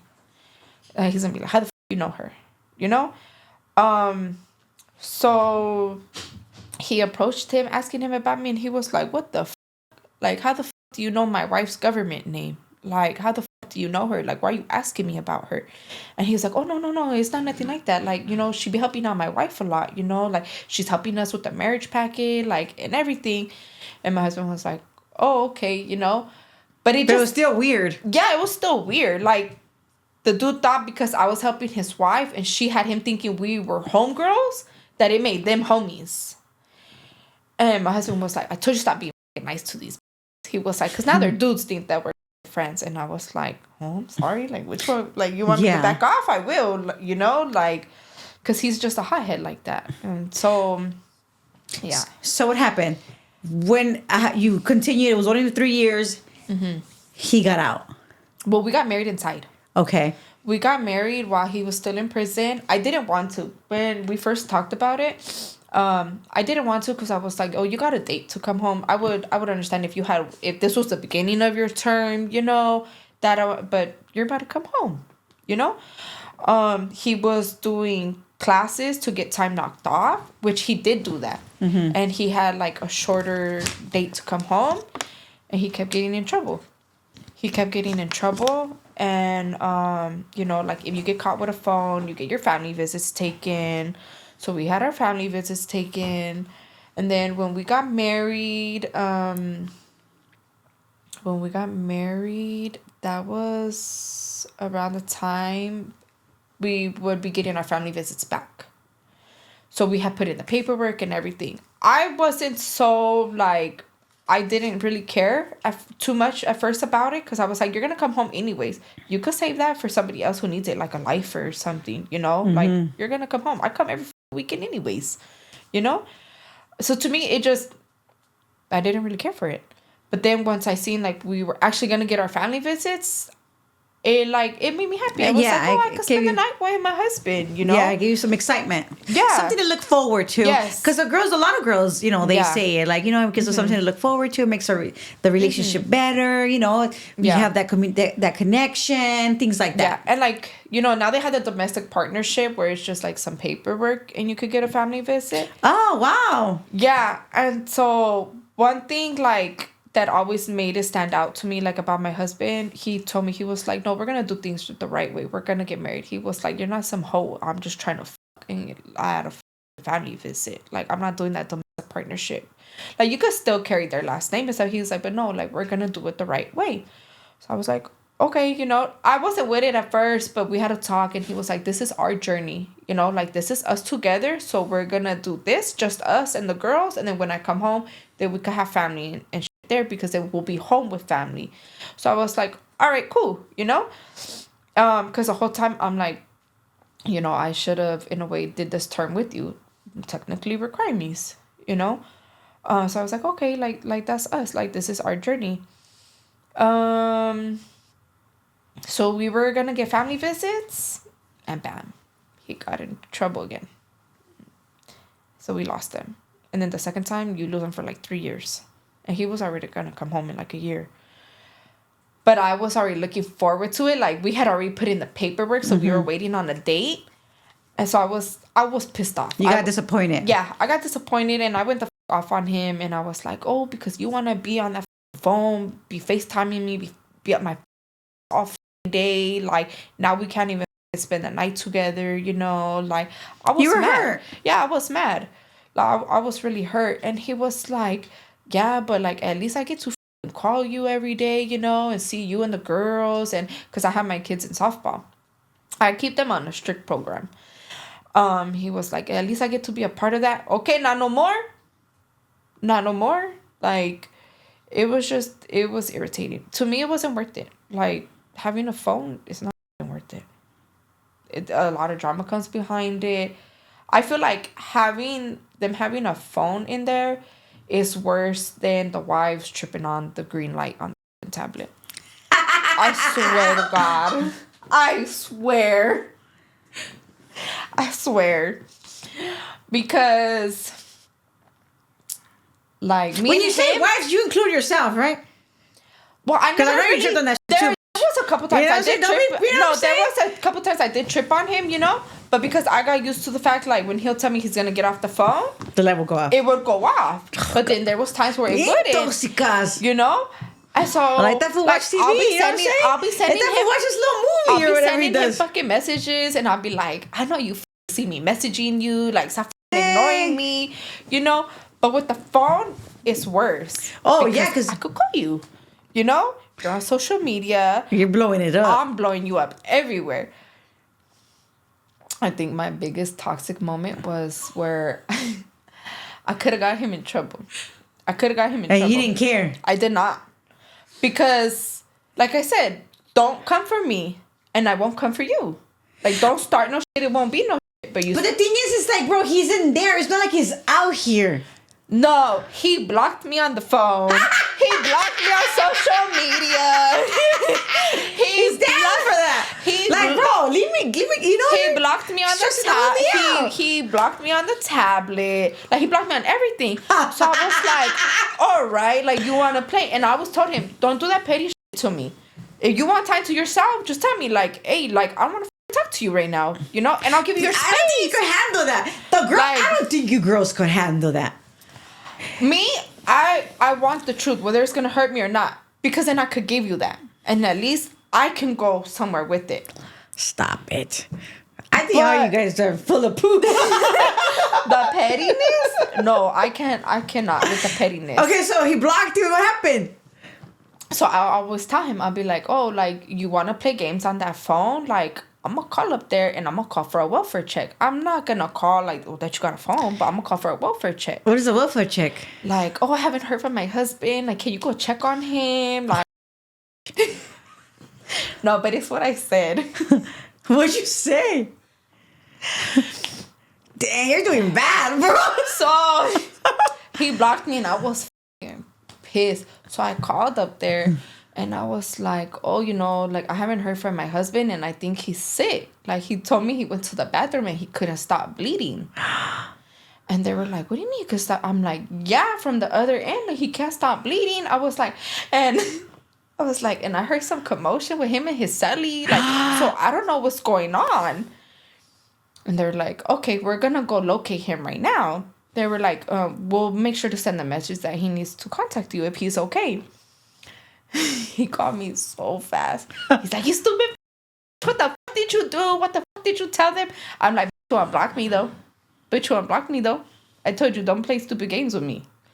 Like, and he was just like, I could fucking get in trouble. Like, you know, don't be bringing that fucking attention. And in that moment, I was like, I don't give a fuck. Like, I don't care. I don't think anybody cares. They get it. Like, I feel like they get it. You know, like, everybody else, like, you know, that's just an excuse. I feel like they give them, like, you're gonna bring attention. But later on, I was like, okay, maybe I did the most. Like, maybe I did a little too much. And he was like, what the fuck did you tell them? And I was like, oh, I told them that you was bleeding out of your ass and, and that I heard some commotion with your Sally. And he fucking flipped. He was like, don't you ever call up here and make me sound like a and like, those really weren't my intentions. Like, but then I was like, oh, okay, it sounds like that, you know. Mm-hmm. And I was like, well, don't block me again, and I won't be calling up there. And he was like, you're fucking crazy, like, you're psycho. I'm like, yeah, but you love me like this. Like, you married me like this. And he's like, you know what? All of a sudden, he married her. He was like, you're right, I did.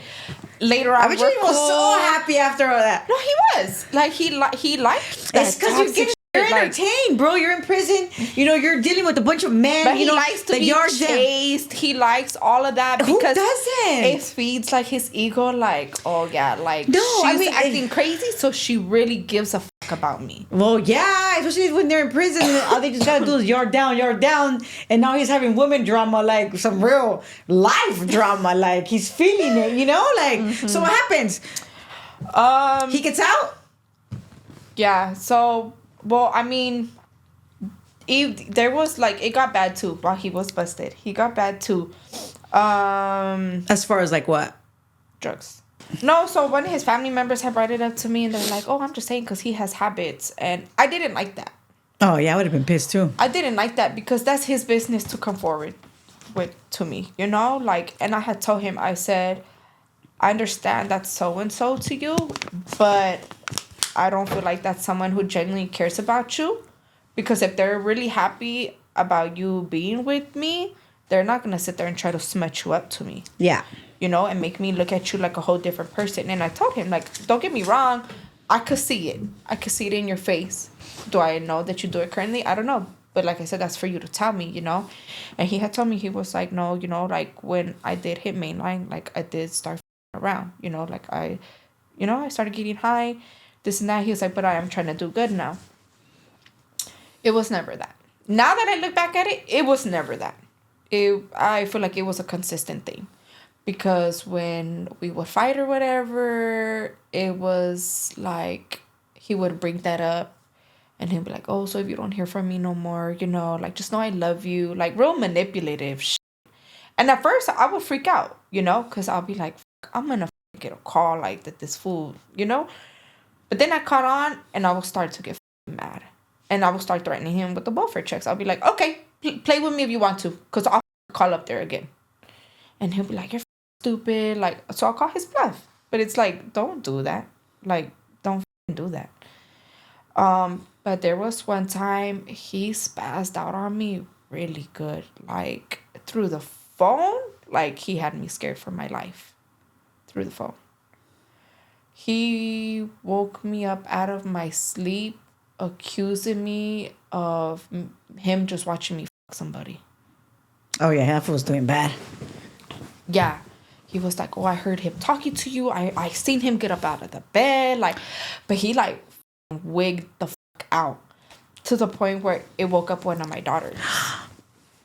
And at that point, like, she was closest with him. So she was like, Mom, why is Dad yelling at you? Like, why is he talking to you like that? Because he always kept it respectful in front of them. Like, that was one thing I gave to him. Like, he always kept it respectful in front of them and everything, you know. Like, he was very good to them. So I was like, I don't know. Just go back to sleep. Ignore him. Go back to sleep. And he was like, no, let her know what kind of hood rat mom that she has and what the she's doing next to her daughter. I was like, okay, that's where I draw the line. Because you're not going to come from my motherhood in front of my kids. Like, it's okay. I'm really doing this in front of my kids. You know? Yeah. So I ghosted him. I ghosted him for like a week. He was calling everybody. Like, every, like, prison wife he knew I was cool with. He would go to their dudes like, hey, like, tell your wife to reach out to my wife. Like, tell her, you know, I'm sorry. Like, this, that, and the third. You know, and a lot of people do not talk about how them doing a long time, it really stunts their growth mentally, like, maturely, and especially the drugs too, you know. So it's like a double whammy. And even if you're not on drugs, like, you can get, like, because I work in the medical field, you know, so I see disorders all the time, like mental disorders, you know. And some of these dudes, like, they have mental issues, you know. And I do blame it on the system because they don't do as much for them as they should. Like, there's a lot more that they could do for them to prepare them before they come out to society. But of course the drugs make it worse. Of course. You know? So I would always tell him, like, you need to get help. Like, you need to get help.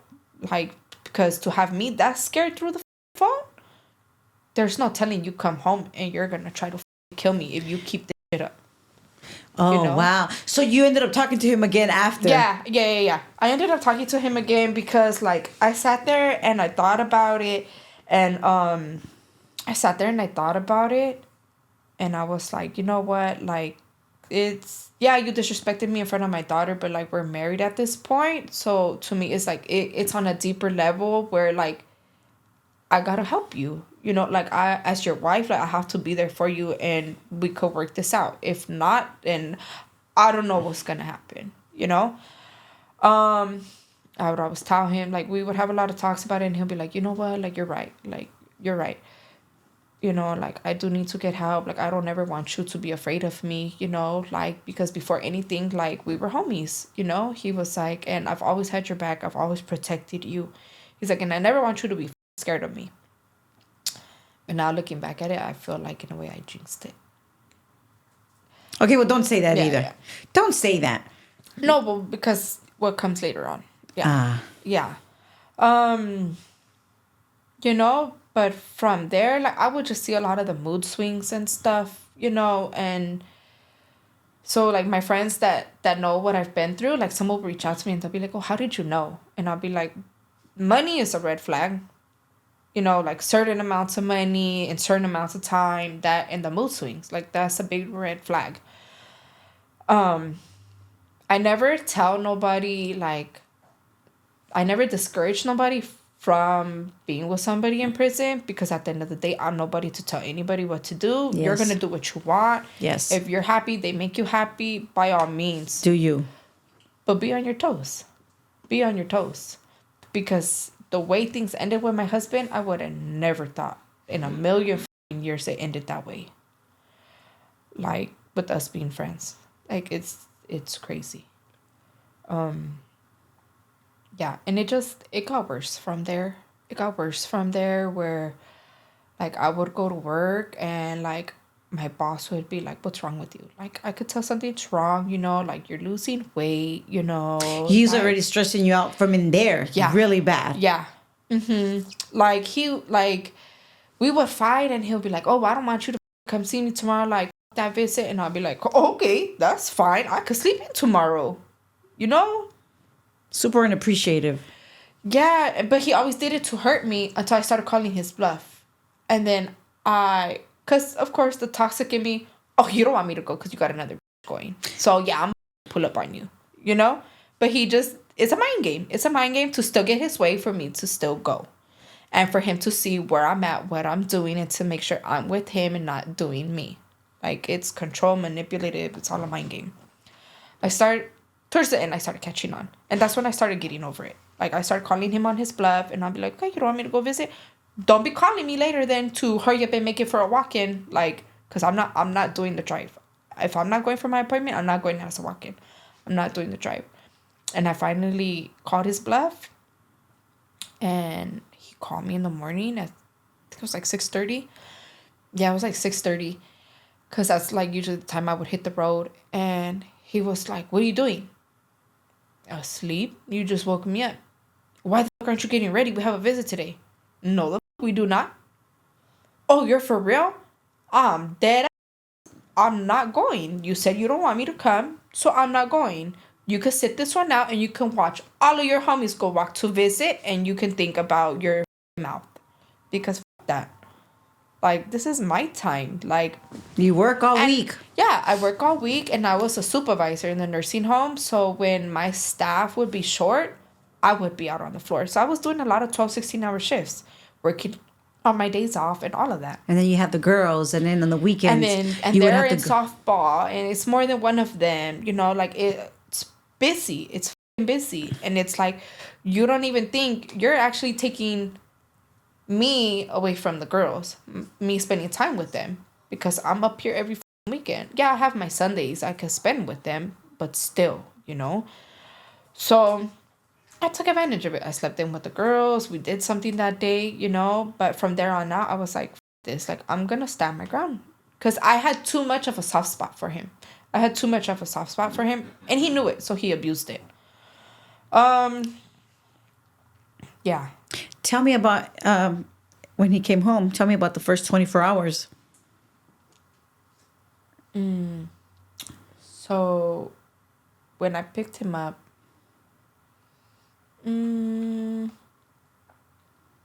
it was in Imperial County. So we had planned to spend the weekend in San Diego. We went and did that. It was okay. It was good. Like there was no fighting. Like it was good. It was the next weekend. The next weekend there was a oldies concert. We had fought earlier that day. We fought earlier that day, so we had already went to the oldies concert, like kind of like on a rough patch, you know. So as soon as we got there, I was like, I need a shot. Like, I need to get out of this funk. And we started drinking, and he got too drunk. And then when we left, he was like, oh, take me to my hood, like this, that, and the third. And I'm like, no, like you just got out. And he was like, no, take me to my hood right now. Like, so I was like, I had the mentality where it's like, I'm gonna have your back regardless. Whether I'm against it or not, as your wife, I'm gonna have your back. So we went, but we were just like, we were hanging out. He just wanted to party and everything.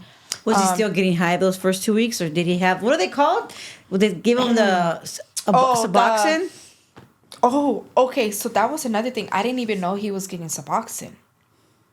Because I think they send them home with like a lot of... Yeah. So he had caught when, so when he was up north, and from him getting in so much trouble, his points went up. So then he got sent to a level 4 in Imperial County. And that's where he paroled from. So where I started visiting that's not where he left from. That's not where he paroled from. But when he was up north, he caught something called valley fever, where he had like liquid in his lungs and everything.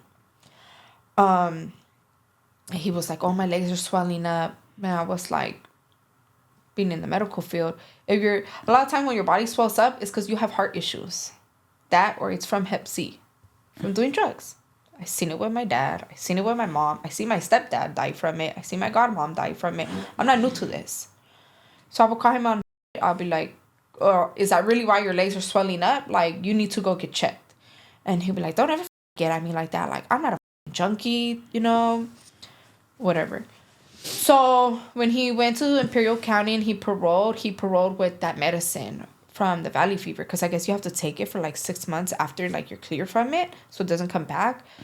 But then I forget, we were in the house and I was putting stuff away, and then I seen something made me look at one of the medicines, and it was Suboxone, and I was like, I didn't know you're on Suboxone. It just threw me off because it wasn't something that you knew. That I knew. I don't care. I'd rather you do that than to be getting high. I mean, it is high. Yeah, it's like a replacement, But I'd rather it be that than the other shit. But I was just like, I didn't know you, And he was like, yes, you did. I told you. Like, every time I called him out on something, it was always, I don't pay attention.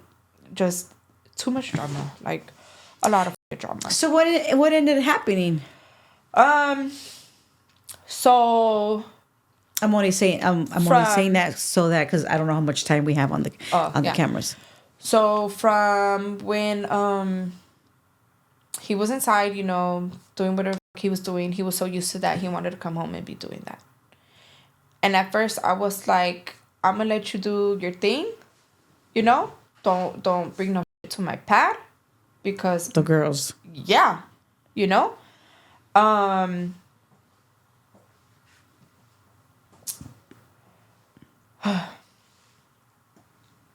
I started paying attention.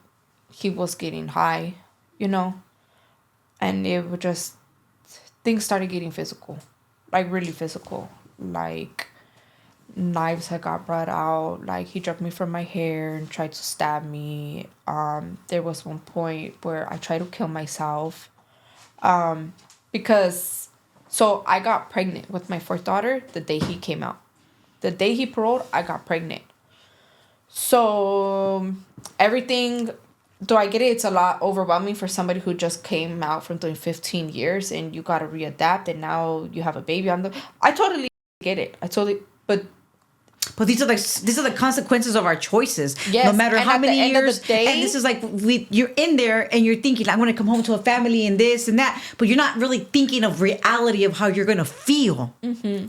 And at the end And women as well. Yeah. And at the end of the day, it's like, this is what you signed up for. Like, this is what you wanted, you know? I don't know if it was the drugs or he thought he could be living two different lives or what. But I remember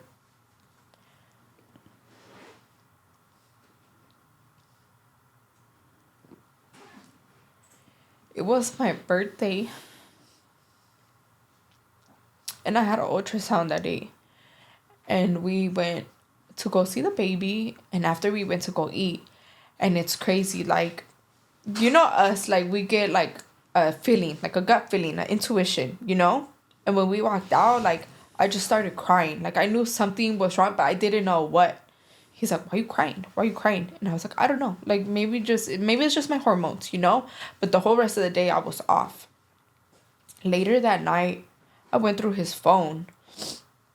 And he was texting the dirtiest from the neighborhood about moving in with her. And then I looked at the time, and it was during the ultrasound. And I just sat there crying like, you're foul, bro. Like, you're foul. Like, nobody was putting money on your books. Nobody was there for you. Like, not even your family. Like, they would hardly even pick up a phone call. You know, like, all the shit you put me through, all the drama that I caught from other people because of you. Like, everything I went through, and that's how you're gonna do me? Like, if I didn't, because I could have stayed at my mom's, you know, because I take care of her. So it's easy, and she helps me with my kids. No, but I went and I went and got my own spot so he could have his own place to parole to, you know? So I was like, you are ungrateful ass bitch. Like, straight up, you're fucking ungrateful. And he just wanted to play it off like, oh, you know, he's like, it's not like that. Like, it's a joke. Like, it's not a fucking joke. And then I knew who she was. We fought that night. I remember it was that night that I tried to kill myself. And he got mad at me and started talking to me. And he literally picked me up from my hair off of the floor. And he's a big boy. He's a big boy. Like, he's almost 6 foot. I barely hit the line on 5'1". He picked me up from my hair off of the floor and threw me at the couch. And my back, between my shoulder blades, it hit the arm. It hit the corner of the armrest. And you're pregnant. Yeah, and I'm pregnant. And the next day, like, I remember we were sleeping. And I couldn't sleep. And I was looking at him because we had been fighting all night. Like, we didn't stop fighting until, like, 4:30 in the morning. I woke up at, like, 8 o'clock. And I'm looking at him. And in my mind, I'm telling myself, like, I got to get the fuck on. Like, I shouldn't have ignored the red flags while he was in there, you know? But I feel like a lot of us are like, oh, it's because he's in there, you know? Like, I can help him get on his feet. I'm gonna, like, he's gonna do better, you know? No. It gets worse. It gets worse. Obviously not for everybody. Not for everybody, but this is just you just never know. But it's like, you just never know, regardless if it's a normal guy, a guy in there. Mm-hmm. It's just, you just never know. This is just yours.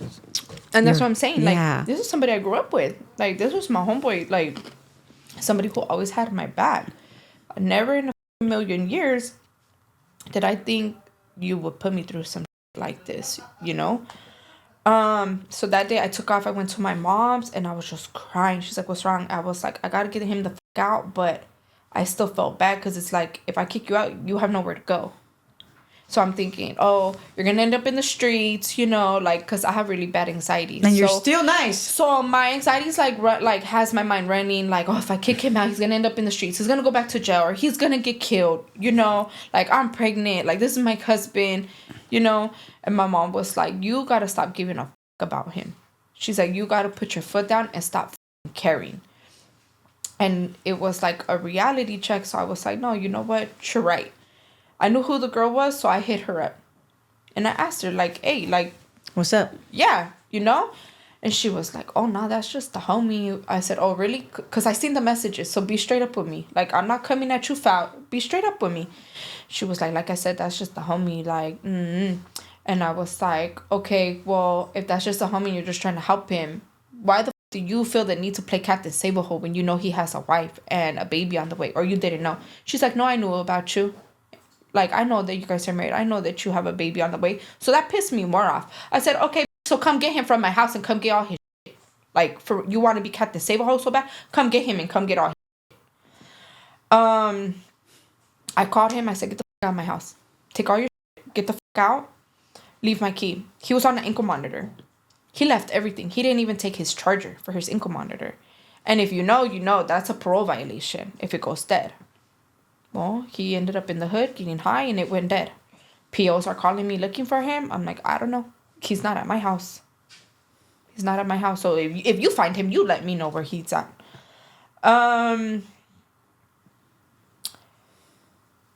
So around the time of my birthday, my car, because we only had one car, he ended up totaling my car. And when I did taxes, I was going to use that for us to move to a bigger place. So we ended up getting a new car, and that new car, like, that's mine. But I put it in his name because I'm like, okay, I'm going to have bad credit because of this total. He has no credit, so it's going to run fix it. It's going to run cheaper, you know? Well, when I kicked him out, he took off with that car. So you're going to leave me with 3 kids and pregnant with no car? That's wild. But that's okay, though. That's okay. Because at the end of the day, karma hits everybody. He ended up losing it, got it repoed and everything. When he took off with that car, it had a bunch of my shit in there. So his people brought my shit, and that shit was mixed with my shit. You're kidding. So I'm pregnant, I'm going the fuck off, and I'm blowing them up. Like, y'all are petty. Like, you know what the fuck you were doing, you know? And then, so then he starts calling me, because at that time, he had went on the run for the parole violation, and he's in the county, and he's calling me like, hey, that's a homegirl shit. Like, give it back to my people. I was like, fuck you and that. I said, matter of fact, I want that to come get it from me. Facts. So I hit her up like, hey, I got your shit that you left with my husband. Come get it from me. She's like, okay, I'll let you know when I can stop by. They didn't hit me up for a whole week. Then when she finally hit me up, I was like, I'm not around. I could take it to you later. She's like, okay, well, let me know when. And I told her the time. Was she a user too? Yeah. For sure. Yeah. And then, so I tell her, like, okay, let me know where I'm going to meet you at. She's like, oh, I'll let you know where to drop it off at. I said, no, you're going to let me know where to meet you at because I'm not dealing with nobody else. Because in that moment, I don't give a fuck if I'm pregnant. I'm going to drag the out of you. Like, facts. Like, and you can't even help that, bro. Like, no. It does, like, she just had that coming. Yeah, you know? She left me on red. She left me on red. She didn't want her. So I threw it out. Obviously. Yeah, I threw it out. After that, I cut him off. Didn't talk to him much. I went back to school, you know, to get another license under my belt, you know. Then I find out he went back to jail again. Did he try to reach out when he went back? Like a yeah, you know? Okay, so he would be petty. The first time he violated, he would be petty and like, oh, you make sure that you gave all of my shit, you know, to my people, like even my charger, my ankle monitor charger. Why the fuck you care about that charger now? Like, you're in the county, like, just petty, you know. And I was. But he never reached out talking about like, hey, I'm back. I'm sorry. Come visit me. No, because he always knew, like, he knew where to hurt my feelings, you know? And he knew I was more sensitive because I was pregnant. So it was just, like, just poking at me. But now I look back at it and it's like, oh, for him to see if I still care. So then we didn't talk for a little bit. This was before his second parole violation. We didn't talk for a little bit. And then he hits me up out the blue one day and he was like, hey, like, I want to see you and the girls. Like, you know, something happened and I'm going to have to go away for a long time. He always knew what the to say to get back in my head. So I was like, all right, like, let me go see him. Let me see what's going on. Like, you haven't learned already? Like, no, you haven't. No, but after this time, I learned. He was so smoked the out. Like, I never seen him so skinny. Like, his pants couldn't, he had lost all his clothes I bought him. Like, it was horrible. It was fucking horrible. And Did there you was see one into the day, girls to see him like that? I didn't let the girl see him Oh, like okay, that. good. You know, but they did find out like that I had let him come back around, and my second, she was pissed. She was like, "So you're just gonna let him come back around after everything he did to you, to us?" You know? There was one day I had to go somewhere. He was on a sick one, like tripping. And he's like, "Oh, I'm gonna go with you. I'm gonna go with you. I want to see what the fuck is going on." Like, he swore up and down I was doing brujeria on him. I'm not you, fool. I'm not you. Like, you and your people are into that. Like, I'm not into that. We left, and it had to do something with a friend at the time, and he was like, "Oh, call her, see where she's at." He's like, "Cause I want to know if she's gonna come." And I was like, "For what?" He just like had these scenarios going in his head, and He's I'm on like, drugs. "Yeah," I'm like, "You're tripping." So I'm driving, I call her, and I'm like, "Oh, hey, like, what you doing?" Like, "I just left so and so's house," And she's like, "Okay." And she's like, "What are you doing?" And I'm like, "Oh, I'm right here with my husband." Bam! This fool stalks me. Because you didn't know that you're That there. I'm with him. I'm not thinking of it, nothing of it. You wanted me to call her, you know? He was thinking you shouldn't have said that because she was going to say some shit and you would have gotten in trouble. It's just the way. He thought I was letting her know that he was with me so we could set him up. Oh. And I was like, what the He was like, "You stupid bitch. Like, you think I'm not catching on? Like, like, you're not going to do that to me." He's on drugs. Yeah, he was definitely on drugs. She's on the phone the whole time, so she's hearing everything. My phone's flying. I'm driving in the middle of a big main street. I parked the car in the middle of the street, and I'm crying. I'm like, "Why the just sock me? Like, I got my kids in the back seat." He puts a glove on, and he reaches in his bag. And I already see what he's pulling out. And he's like, "I'm gonna smoke you." And I was like, "You gonna kill me in front of my kids? In front of my kids?" And he was like, "Drop me the off right now." And I was like, "I cannot have you around no more. Like, I don't know you. Like, you're so lost in the drugs. I do not know you, because never on a sober tip would you ever be like that, especially in front of the girls." I'm sorry.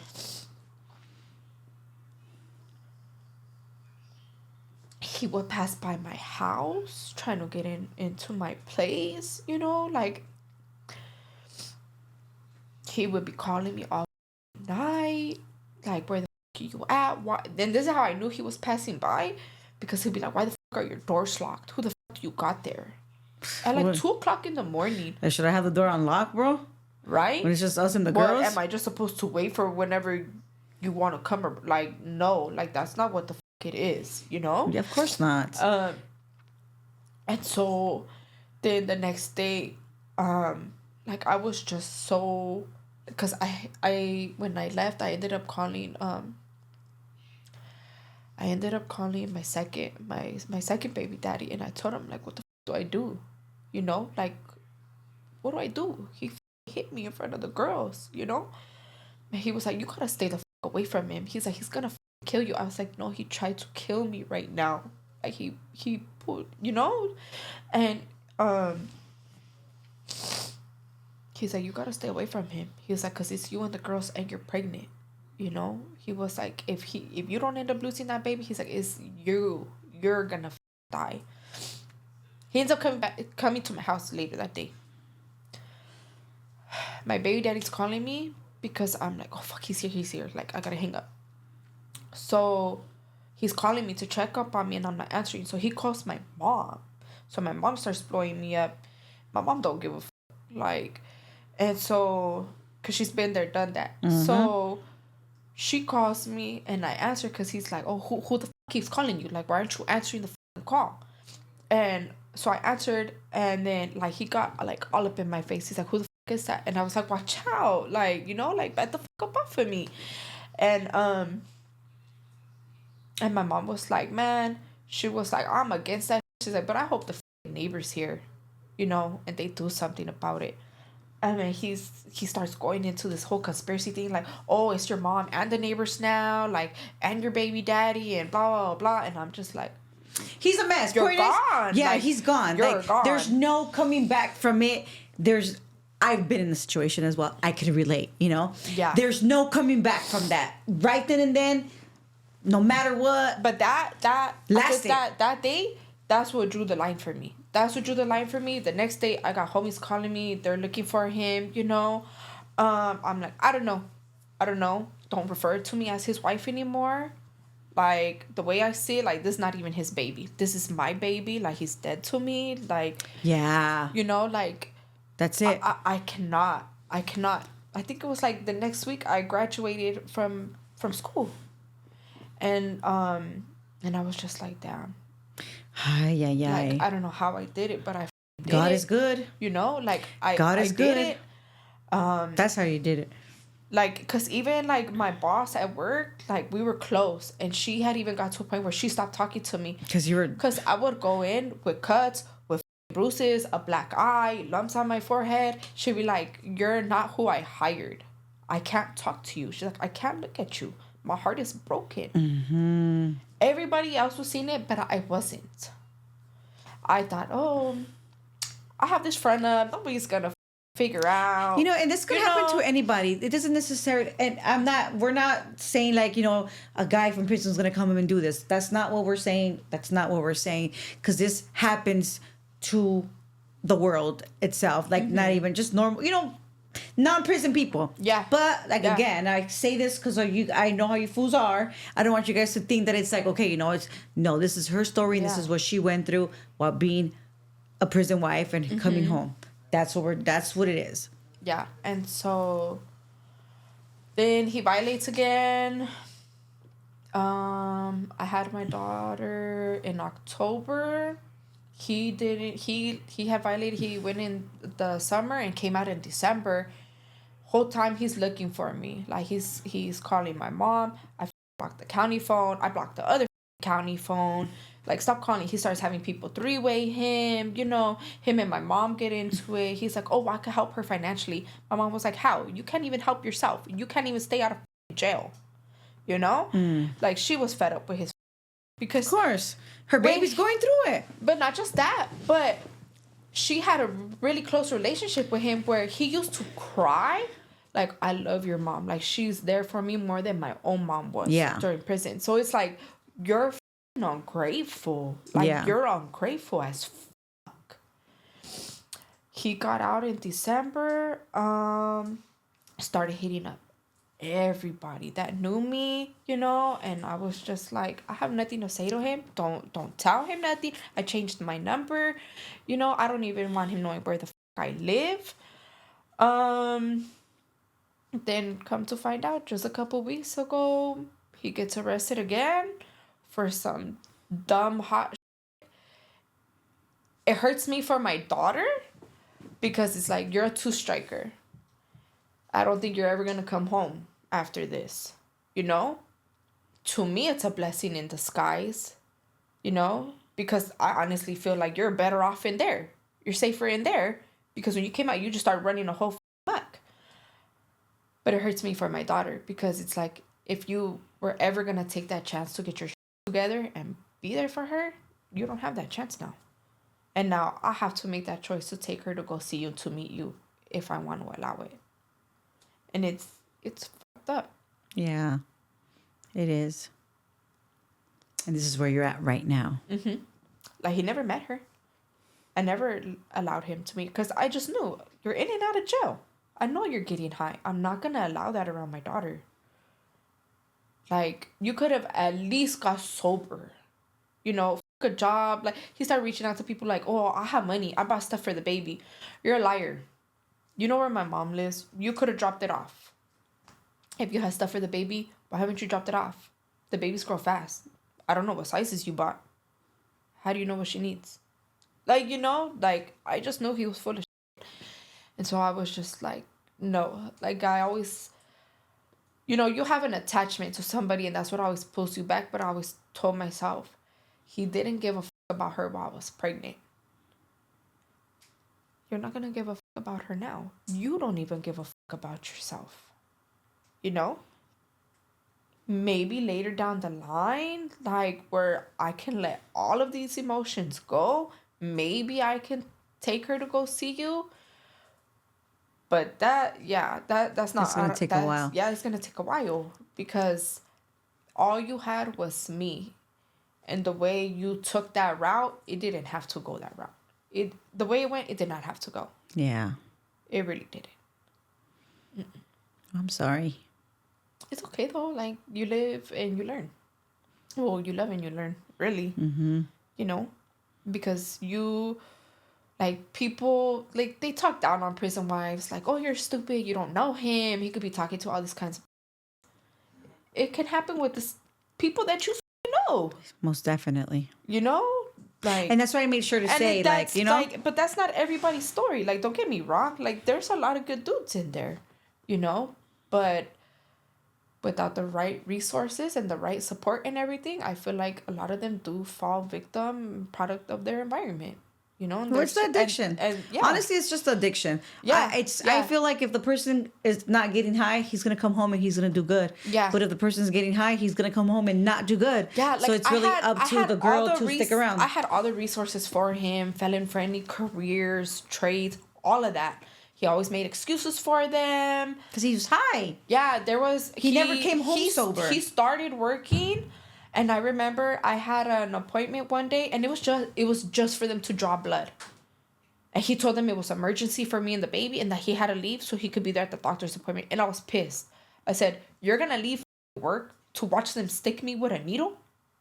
That's literally what you do. He was like, oh, but it's to find out the baby's gender. It's a blood test. We won't find out for 2 weeks. And we're going to do a gender reveal anyways. Like, but to me, I was like, it's bullshit. Like, you just don't, you're not ready to get your shit together. Yeah. You know, like, and it's fucked up because when things were good, they were good. Like, they were really good. He was great to my girls. You know, my older two, there was one year their dad didn't get them nothing for Christmas, and he blamed it on me because I didn't tell him what they like. That's not my job. It is not my job as a parent to tell another parent how to parent. If you were more involved, you would know. This fool, he went all out on Christmas, on me, my mom, the girls, you know, like, so I could never take that from him. The dad that he was to them, the father figure he was to them. He was okay. Yeah. After he lost it, he lost it. Yeah. Yeah. But then I look back and it's like, were you doing this the whole time? Yeah. You know? But I mean, you know in your heart. And because you started getting away with it more, so you started doing more. Thinking that you could get away. You know, like, yeah. it's a lot of what ifs, a lot of questions. I really don't care about the questions anymore because this is what it is now. And my girls are good with me and my baby is good. She looks exactly like him. Mm-hmm. And I think that's funny. I think that's, like, my mom can't stand it. She'd be like, I can't wait till she grow out of that phase. I think it's funny. I think it's funny because it's like all the shit you put me through. Now look, now you have a daughter. Yeah. Now you have a daughter that looks just like you. And I told him one time, I said, you better hope she never meets a man like you. You better fucking hope. That's right. That's right. Mm-hmm. What would you say to a woman or a lady, whatever, starting the same journey as you? I want to ask you that before we end. I will say, do not put your life on hold for them. They're good manipulators. That's their lifestyle, you know? Yeah, you can go into it with an open mind, an open heart and everything. I'm not against that. Everybody needs love. That's right. Or even if it's just a friend, you know? But at the end of the day, you do got to be on your toes because this was my best friend. This was somebody I grew up with, and I would never think I would get betrayed the way I did. You know? And you never know what the future holds. Yeah. You know? And you have to be careful. You have to be careful. And one thing I learned where I fucked up at was I worried too much about him where it started affecting my life. So that's why I say, do not put your life on hold. Don't let them fucking control you from a tablet behind that phone. Like, no, if you got to do and you gotta miss a visit, don't let them make you feel guilty, because that's what they'll do, especially if they get used to it. Okay. That's really it though. You want to say anything else before we go? No. You feel okay? Yeah, I'm good. Thank you for sharing. Thank you for having me. Don't forget to like, share, and subscribe, and follow us on Instagram.